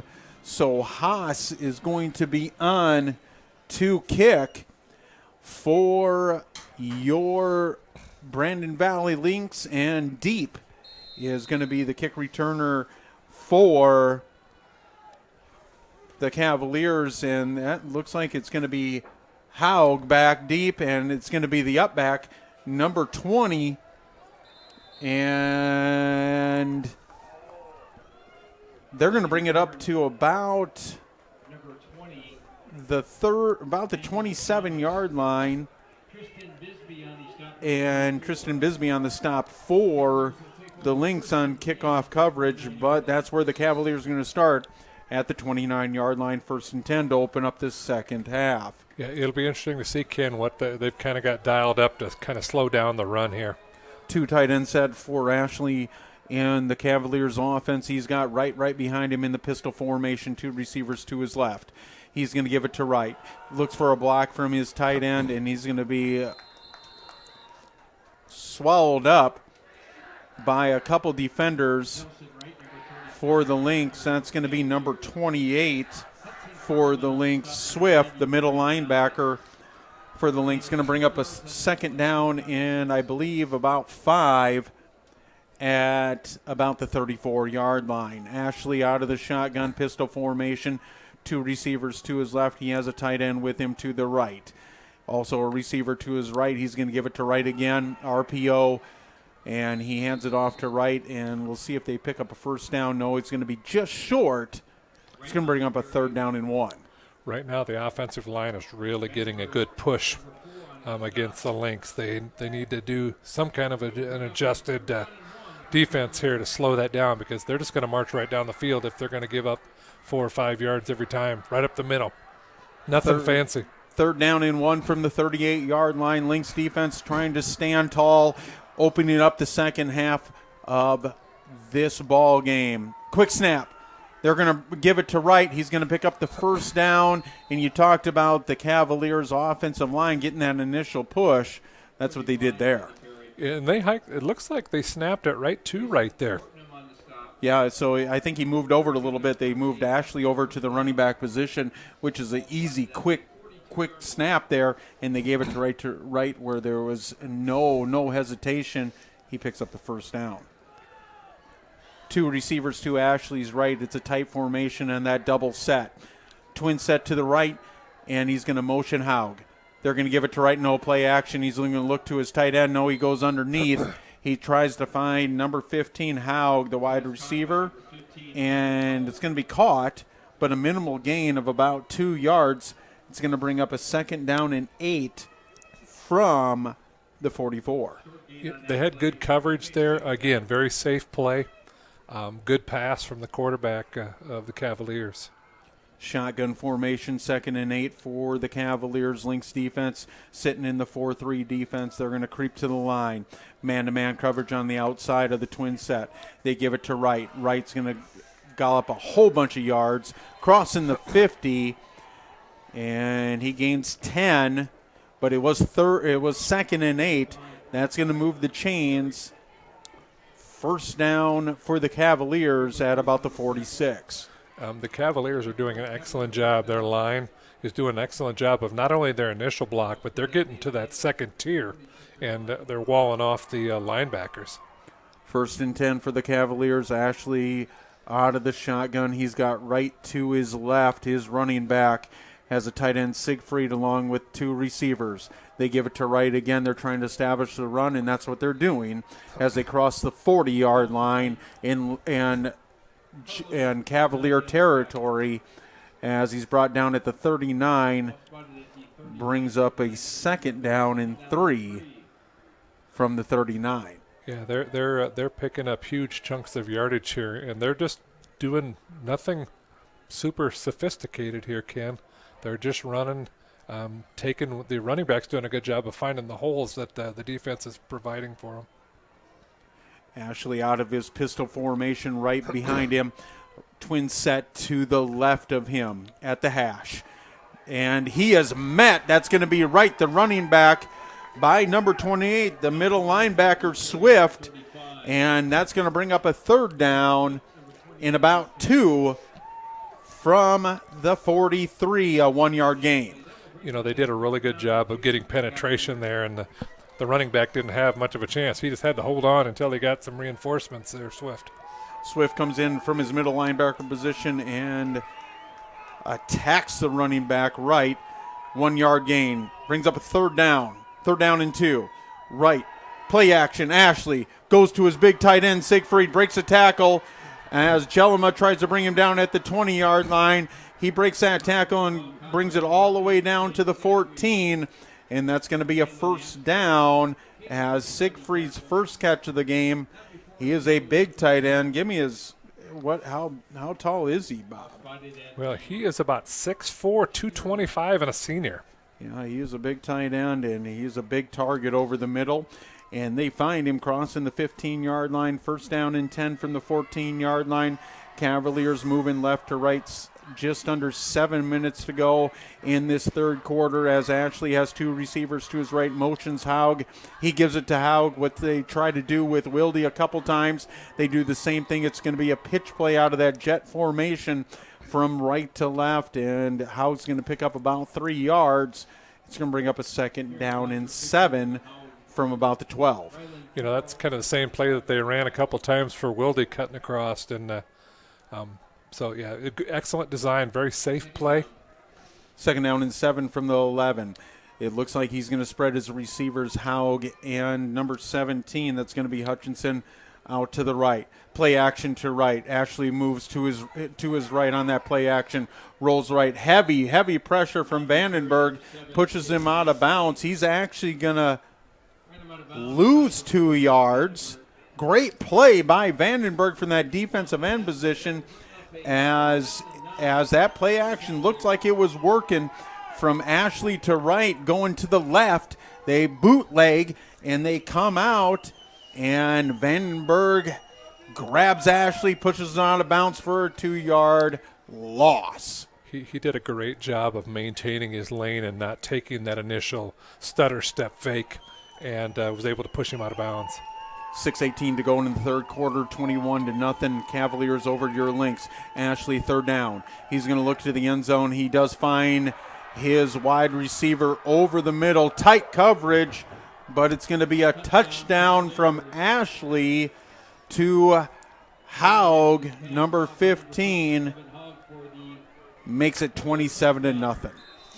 Yeah, that was a good route. The defense was there, but it was just an excellent execution by the quarterback to squeeze that ball in, because it was actually behind him a little bit, and the receiver made an excellent catch.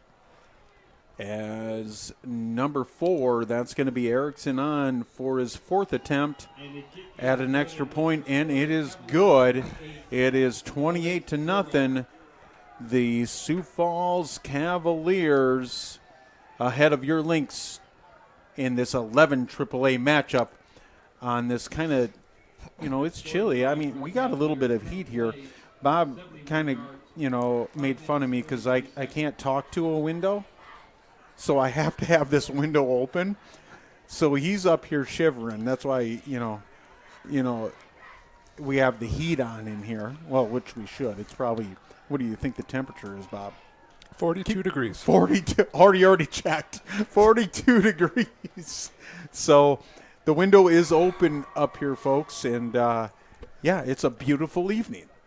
It is. There's no wind right now, so it probably doesn't feel like it's a 42-degree South Dakota night because it isn't 20 degrees of wind chill with the 42 degrees. But, the Lynx need to go on a sustained drive here and see if they can move the ball here to get some confidence. So Erickson's going to be on to kick for the Cavaliers. Back deep's going to be DeWitt and Spears-Whitty back deep at the goal line for the Lynx. Kind of a pooch kick there as it's going to be taken by the up back. We'll get a number there, but it looks like the ball is on the ground. Cavaliers ball. It's going to be Cavaliers ball on that turnover on the kickoff. As the up back for the Lynx, we don't have a number on that yet. I believe it was number 83. I don't want to say that for sure, but I think it was. It's either 83 or Joey DeWitt, number 7. They were both right there, but I didn't see who got the ball there, Ken. Sorry. So it's going to be Cavaliers ball at about the 24-yard line. Heavy pressure from Vandenberg, and Ashley is going to be brought down, but is that going to be a completed pass, Bob? It is. It is, yep. So that's going to be a 9-yard gain from Ashley to number 20, Schmaus. He tried to find him earlier in the game over the middle. He does there. They're going to call it an 8-yard gain. It's going to bring up a 2nd down and 2 from about the 15. Yeah, he went down to his knees to get that one, so it was kind of an off-balance throw, but he made a good catch. Heavy pressure from the Lynx there as Ashley had to roll to his right. Ashley out of the shotgun. 2 receivers to his left. Drops back. He's going to look up top to his receiver, number 17, Hutchinson. It's going to be incomplete. Really good coverage by Brees there as Jelimo was all over there also for the Lynx at the safety position. It's going to bring up a 3rd down and 2 as it looks like they are bringing in a big formation as a couple defensive linemen are coming in, Bob. I see number 97, Rolick, is coming in, the defensive end. So they're going real big, as you can see on your screen. And it's going to be a Wildcat formation as it was just right in the backfield, but I believe it's going to be false start. It's going to be too many men on the field. Too many men on the field. Bob was exactly correct. There was a guy player was trying to get off on the sidelines, and he wasn't anywhere close to getting off. So that's going to be a 5-yard penalty. It's going to drop the Cavaliers back from 3rd and 1 to about 3rd and 7 now from the 20-yard line. Ashley's back on the field now as that big formation, the Wildcat formation, is going to come off the field. Lynx defense trying to hold here with 5:11 to go in the 3rd quarter. 28-0 Cavaliers over your Lynx. Shotgun formation for Ashley. He's going to move right, his running back from left to right. 2 receivers to his left and 1 to his right. He also has his tight end in. He's going to drop back, tries to find his receiver, number 15. It's going to be just out of his reach. Incomplete pass. Try to find number 15, Haug. That's going to bring up a 4th down.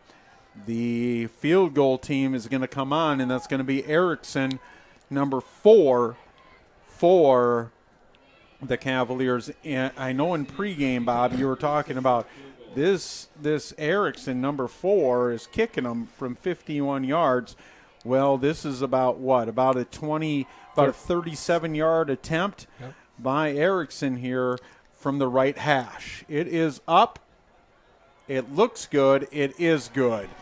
So it is now 31-0 as the Cavaliers march down the field, and the Lynx defense, they came up big on that third down, and to stop them, Erickson puts it through the uprights and gets 3 points. Yeah, they didn't get a lot of yards. Jefferson didn't on that particular series because they had the ball way down there and on the turnover. So hopefully the Lynx can take a small victory here and see if they can get the offense going. So Lynx are going to come out to the field. The kickoff return as DeWitt and Spears-Whitty are going to be on the field for the Lynx. Erickson's going to be on to kick for the Cavaliers. 31-0 in this 11 AAA matchup here in Brandon, South Dakota. At halftime, we had Megan Zur from the Brandon Community Foundation. Remember, it's going to be the Oak and Vine on October 28th at 6:30 at the Holiday Inn Express. You can go online and find those tickets by a table, or you can show up at the door and buy a ticket on that evening. Erickson on to kick, the left-footed kicker. It's a pooch kick again. Last time it was a fumble by the Lynx there. It's not going to be this time, as the up back's going to be brought up all the way up to the 35-yard line. And that's going to be Neuenhaus, number 41 for the Lynx, the up back. And that's going to bring the Lynx up to the 35-yard line, and they're going to start with good field position, moving right to left. Yeah, they did a good job on that return, and really a lot of hard running from Neuenhaus to get up to the 35. So shotgun formation for Thuy. He has Spears-Whitty with him. One receiver to his left and one to his right. Tight formation, double tight end formation. Look to pass, going deep to Langrock, and they're going to be it's going to be overthrown. He's going to be covered by number 6, Henry, the corner. We've seen that work earlier in the game, just overthrown there from Thuy to Langrock. Yeah, that was pretty tight coverage. Good play design. You're giving your receiver a chance to go up and get that ball from the cornerback. It was just a little overthrown. Shotgun formation for Thuy, second down and 10 from the 35-yard line. He's got 2 receivers to his right, Langrock, his senior wide receiver, to his left.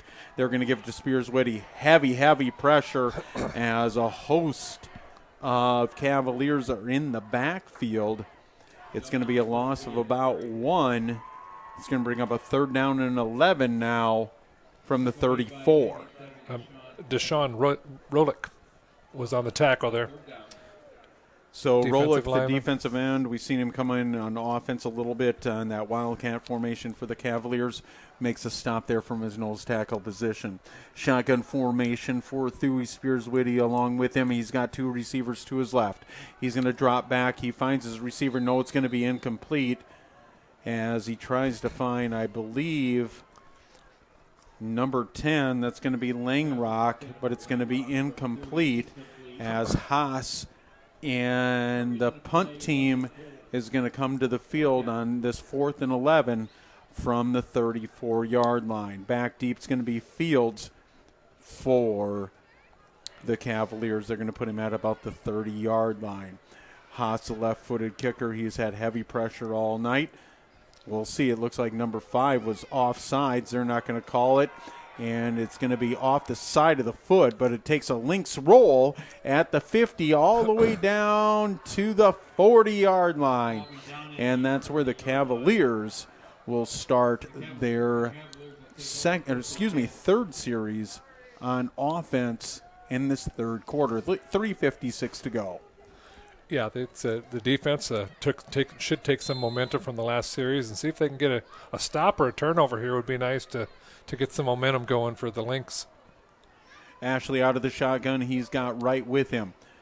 He's going to give it to Wright. He had 2 receivers to his left a gain of about 1 yard, maybe they may say 2. It's going to bring up a 2nd down and 8 from about the 42.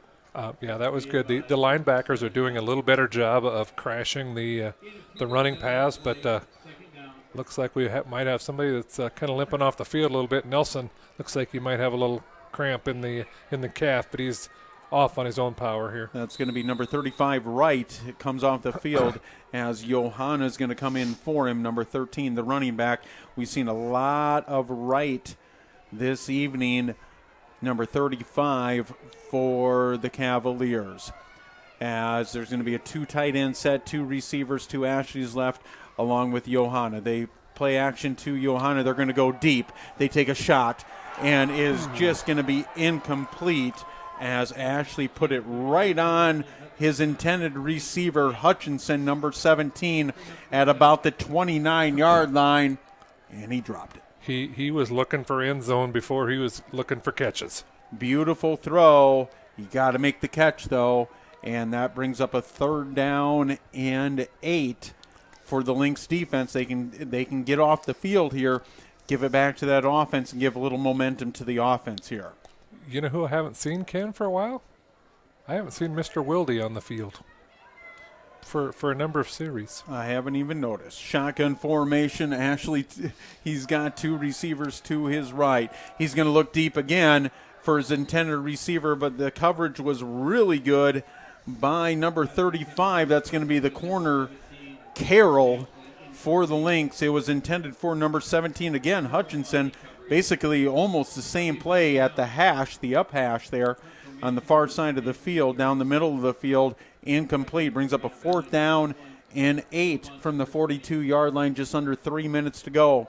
3rd quarter, the Cavaliers 31, your Lynx 0. Spears Whitty back deep at about the 25-yard line. There's the left-footed kicker in Erickson, and it's a fair catch from Spears Whitty at about the 31. That's where the Lynx offense is going to start with 2:46 to go, 3rd quarter. All right, let's hope that the defensive stop there can spur the offense a little bit.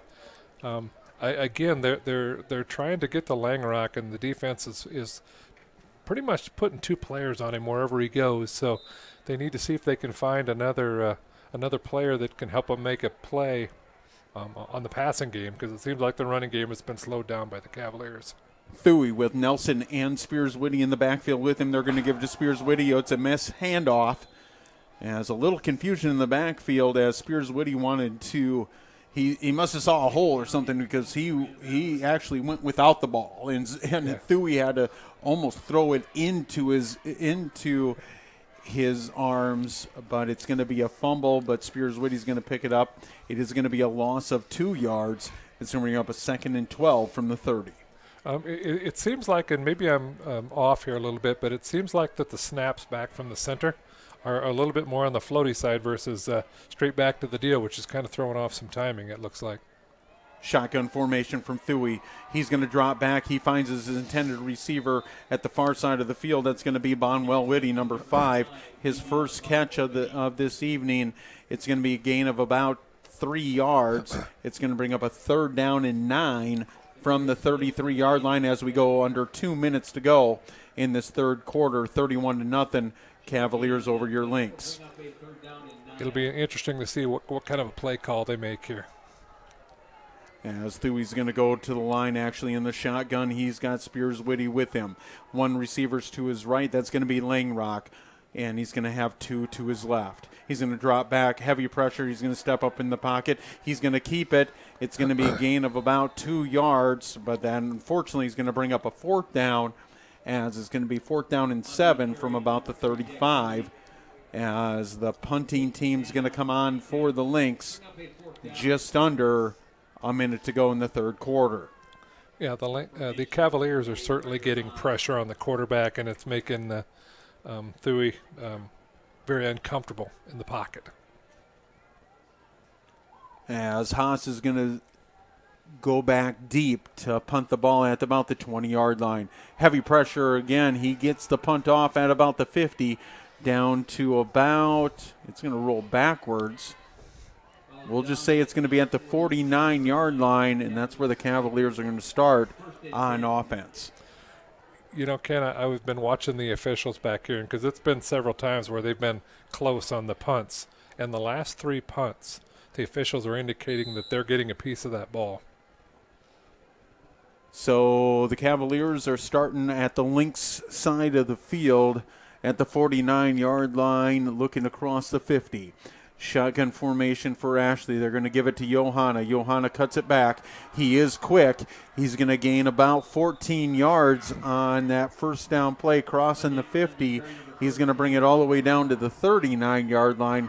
That's where the Cavaliers are going to start with the ball. First down and 10. Bisbee on that particular tackle.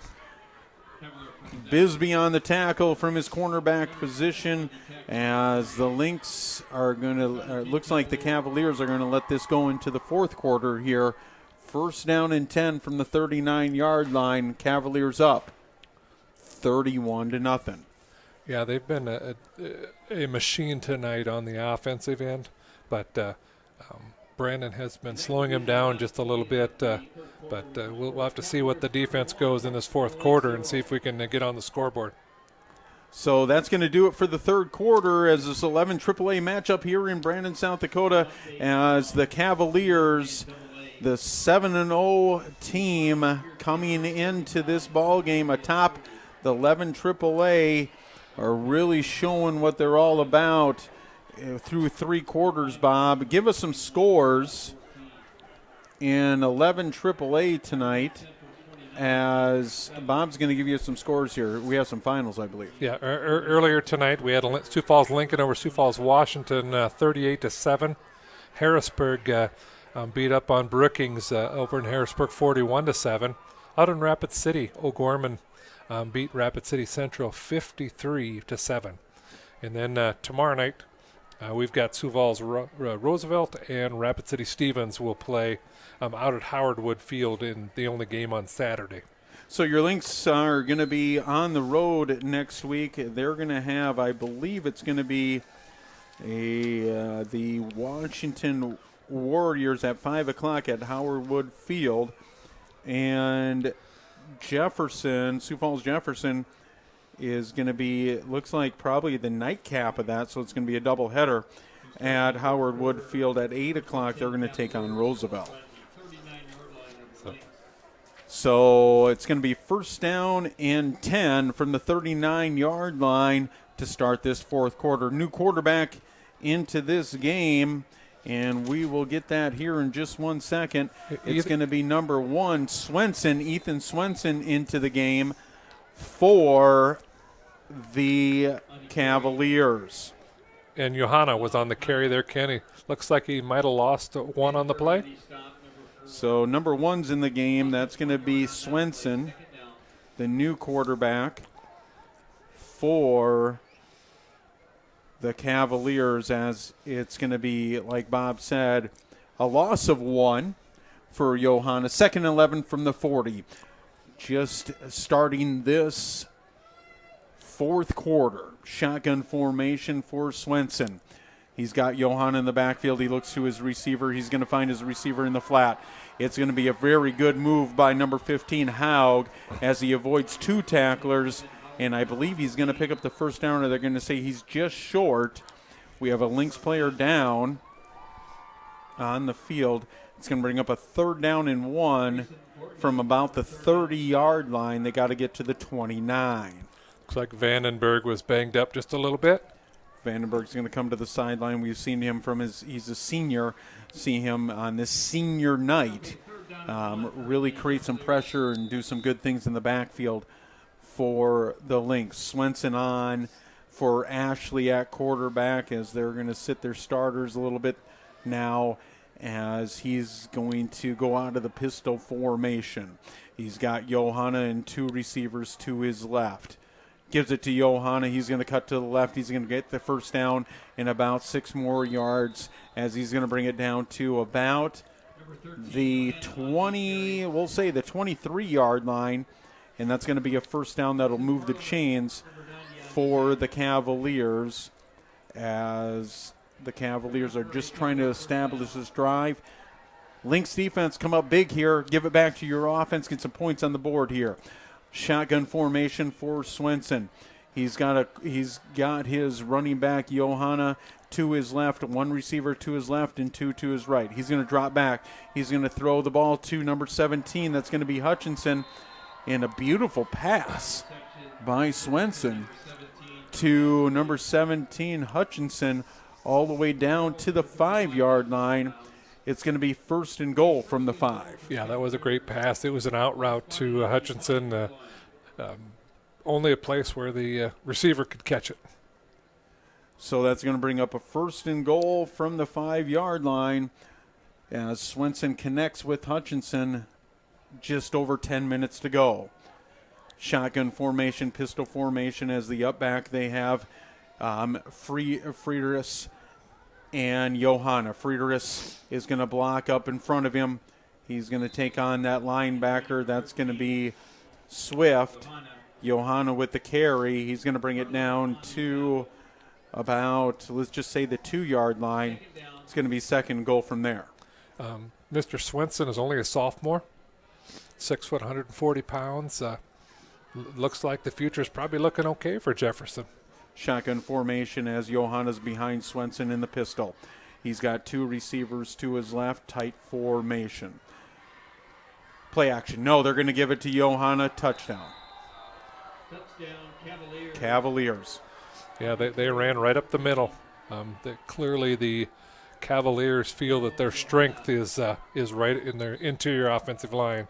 And that's what you heard, we heard coming into this game. We have a Lynx player down, but we heard coming into this game that their offensive line is stellar, and you can see that this evening. As Ashley's had a lot of time to throw the ball, but they really established that run early in this ball game. They did. It's Mr. Parliament, that number 90. He is a little bit slow to get up here. They're taking a look at him right now.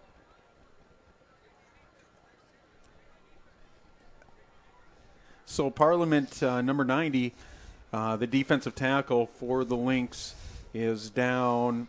And we're going to talk about a little bit about coming up here. To me, Bob kind of told me pregame. I didn't know because I don't look at seedings too much going into the pregame. I don't look at the point system, as it looks like Parliament's going to get up and he's going to be walking under his own power to the sideline. But, Bob, you talked about seeding-wise going into the playoffs here. And this may be the last time we're able to bring you Lynx TV, a broadcast, in 2022, because the Lynx more than likely are going to be on the road, Bob. It's looking like now with the Lincoln's win earlier. That's looking like it's one of the top 4 seeds may not be in the cards for this year. So kick is up, and it is good for Erickson.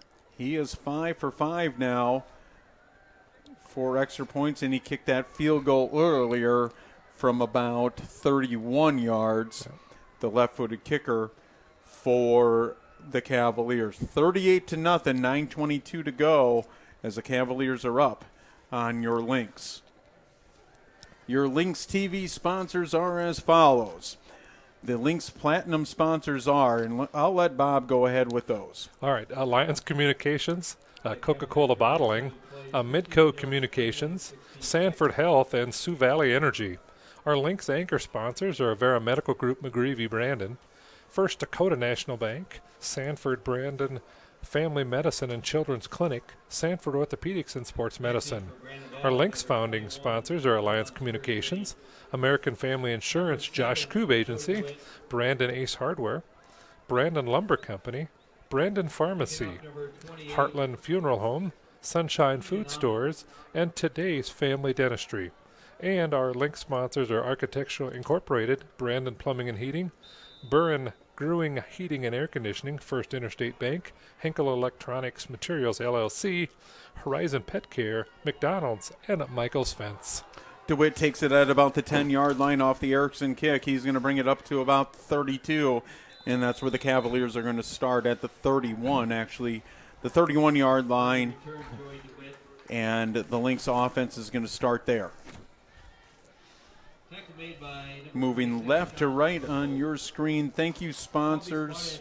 Thank you for everybody that it makes this possible, these broadcasts, because we know that we have a lot of people tune in on Alliance Channel 226, Alliance Communications, and Lynx YouTube. Shotgun formation for Thuy. He's going to give it to the up back, and that's going to be, actually it's going to be Gray on the carry, number 27, and he's going to move the chains as he grabs that first down. He's going to bring it all the way past the 40 up to the 41. That was a nice looking run up the gut. It was good blocking, but more importantly, it was hard running for the sophomore running back. Shotgun formation for Thuy. He's got 2 receivers to his right and 1 to his left. He's going to give it to Gray. It's a high snap. He keeps it, though. Thuy's going to mark down right down the sideline, crossing the 50, past the 45, down to about the 42-yard line. As the Lynx cross midfield, it looked like it was just going to be a disaster in the backfield. Thuy keeps it, breaks open, first down. Yeah, it might have been snapped over his head, but he made an excellent save. The running back came through and had already been passed through the handoff zone, so Thuy had to run with it and did a great run. Pistol formation as he got Nelson right to his left, and he also has Gray with him. That's going to be Thuy out of the shotgun, 1 receiver to his right and left. He's going to look at Bonwell Whitty. Bonwell Whitty has an opening. He makes a great catch, and there was great coverage, but that's going to be fumbled out of bounds.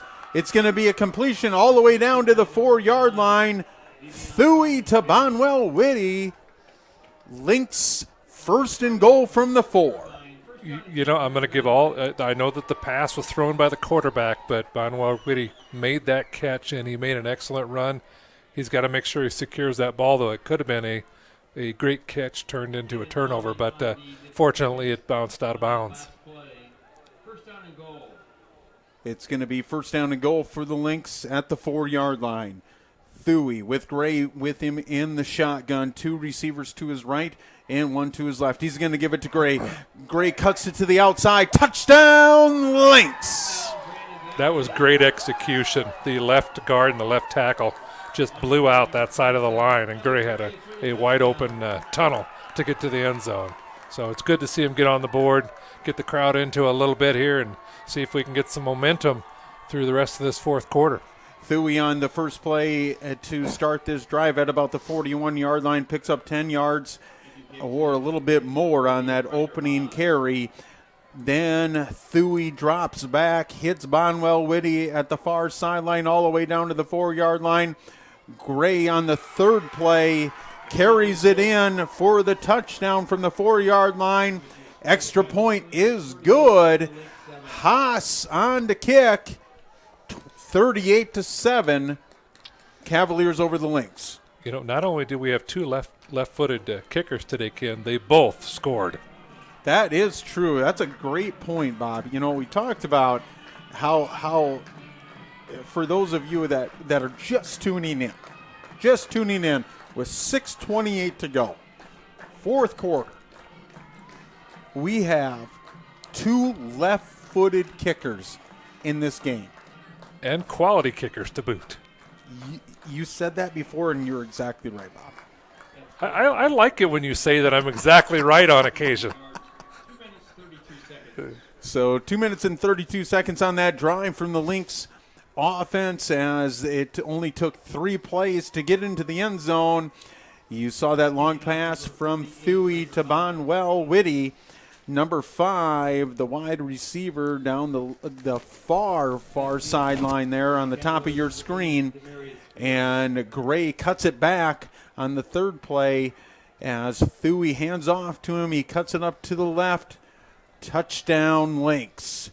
Haas on to kick from about the 40-yard line, and it looks like Fields is going to be deep for the Cavaliers. The upback's going to take it out about the 20-yard line. That's going to be number 88, I believe, Bob. If you can give me a name. How about Landon Gross? Landon Gross brings it up on that kickoff return to the 30-yard line, 6:22 to go in this 11 AAA matchup here in Brandon, South Dakota. It looks like we're getting some of the players that don't necessarily see a ton of time on the field into the game, so we'll try to get you their names on tackles and so forth as we finish out the game here. Swenson out of the pistol formation. He's got 2 receivers to his left, 1 to his right. He also has Johanna in the backfield. No, that's going to be a different running back. That's going to be number 31 for the Cavaliers. We'll see what we got there. Just one moment. Sorry, folks. Well, it's not even on the roster, so we apologize. Not even on the roster for the folks. So we'll say 31. Sorry, yeah, folks. Number 31. So 31 on the carry. Swenson gives it to him. It's going to be a gain of about 4 yards, 2nd and 6 from the 34. Under 5:30 to go in this ball game, 38-7. Cavaliers over your Lynx. Shotgun formation as Swenson gives it to 31.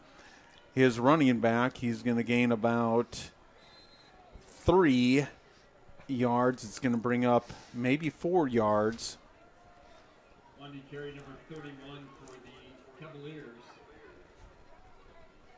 And Bob Logan doesn't have a name either. I'm glad it's just not us, Kev. Right, I'm under glad 5 minutes to go. 3rd and 1 from the 39-yard line. So it's just not us, folks. A lot of people have no idea who, on the Lynx side, have no idea who number 31 is. Shotgun formation for Swenson. 2 receivers to his left. He's going to fake it. He's going to go out to number 86, his wide receiver. Does he pick up the first down or not? It looks like he does not, as Swenson completed the pass as Neuenhaus and DeWitt were on for the tackle for the Lynx, and that's going to bring up a 4th down and 1 with 4 minutes to go in this ball game. DeWitt's going to be back deep at about the 31-yard line. They're going to actually bring him up because they're going to try to put pressure, try to block that kick. They're not punting, Kim. Oh, they're not. They're going to bring it up as DeWitt typically isn't on defense. He's wondering what the call is. Swenson, they're going to give it to the up back.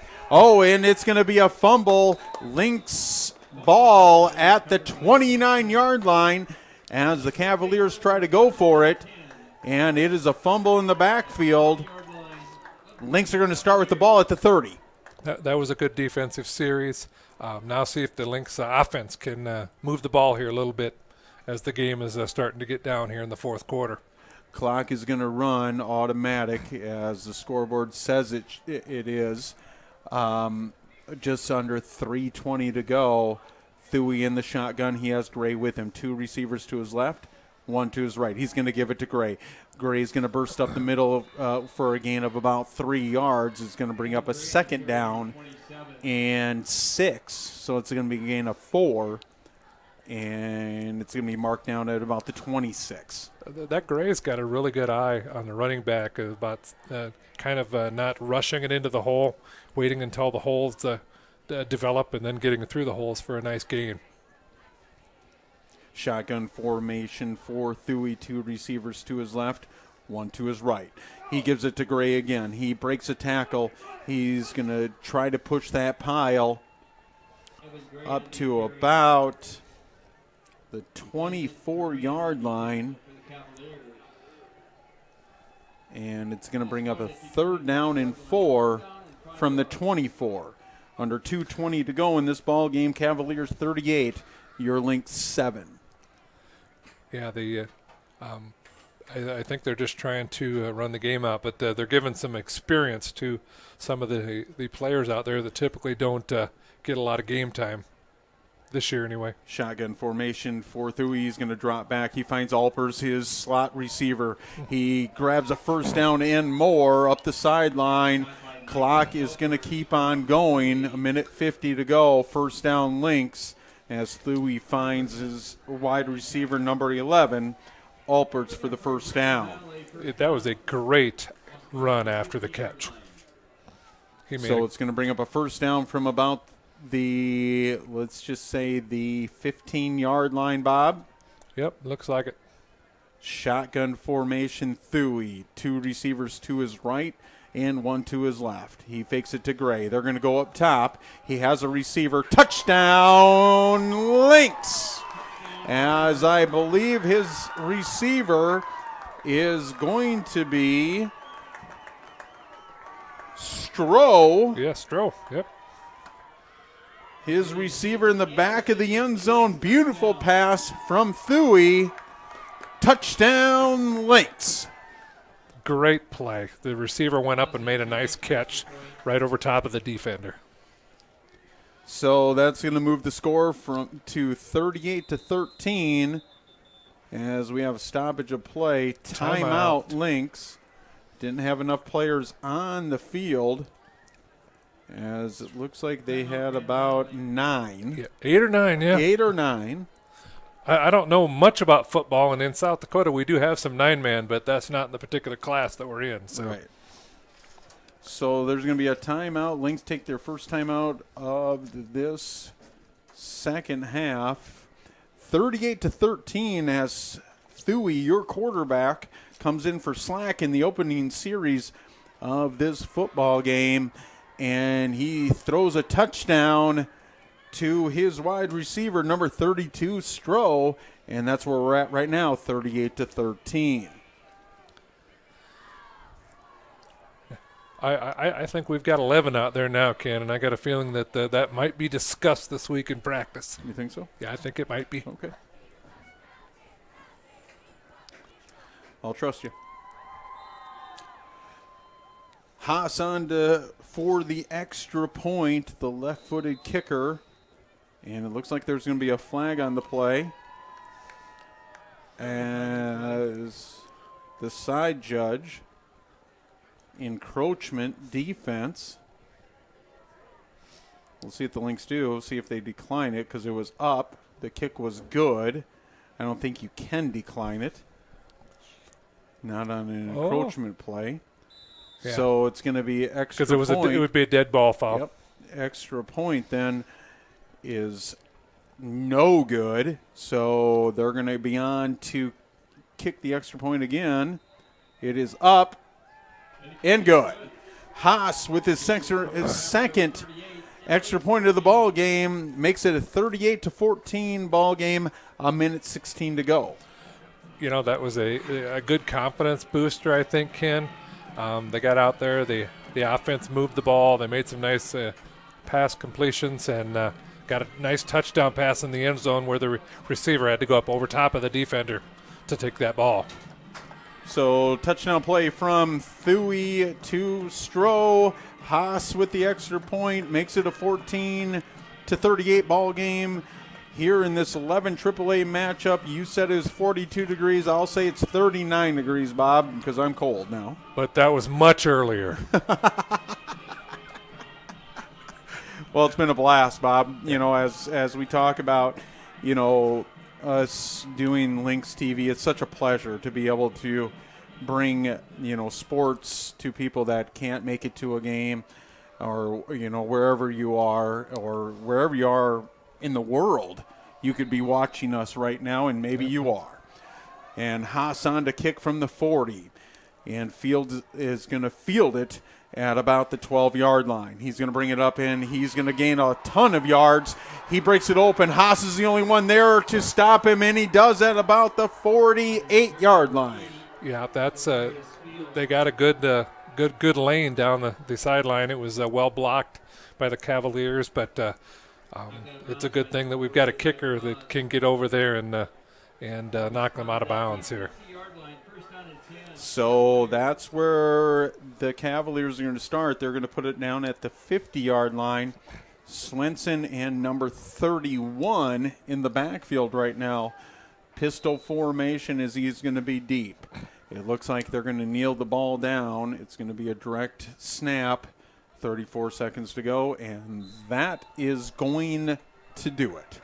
As the Cavaliers come into Brandon, South Dakota in this 11 AAA matchup, they put on a show offensively and defensively, Bob, especially through 3.5 quarters as they score 38 points. Lynx come on late with 2 touchdowns in the fourth quarter to make it a 38-14 game.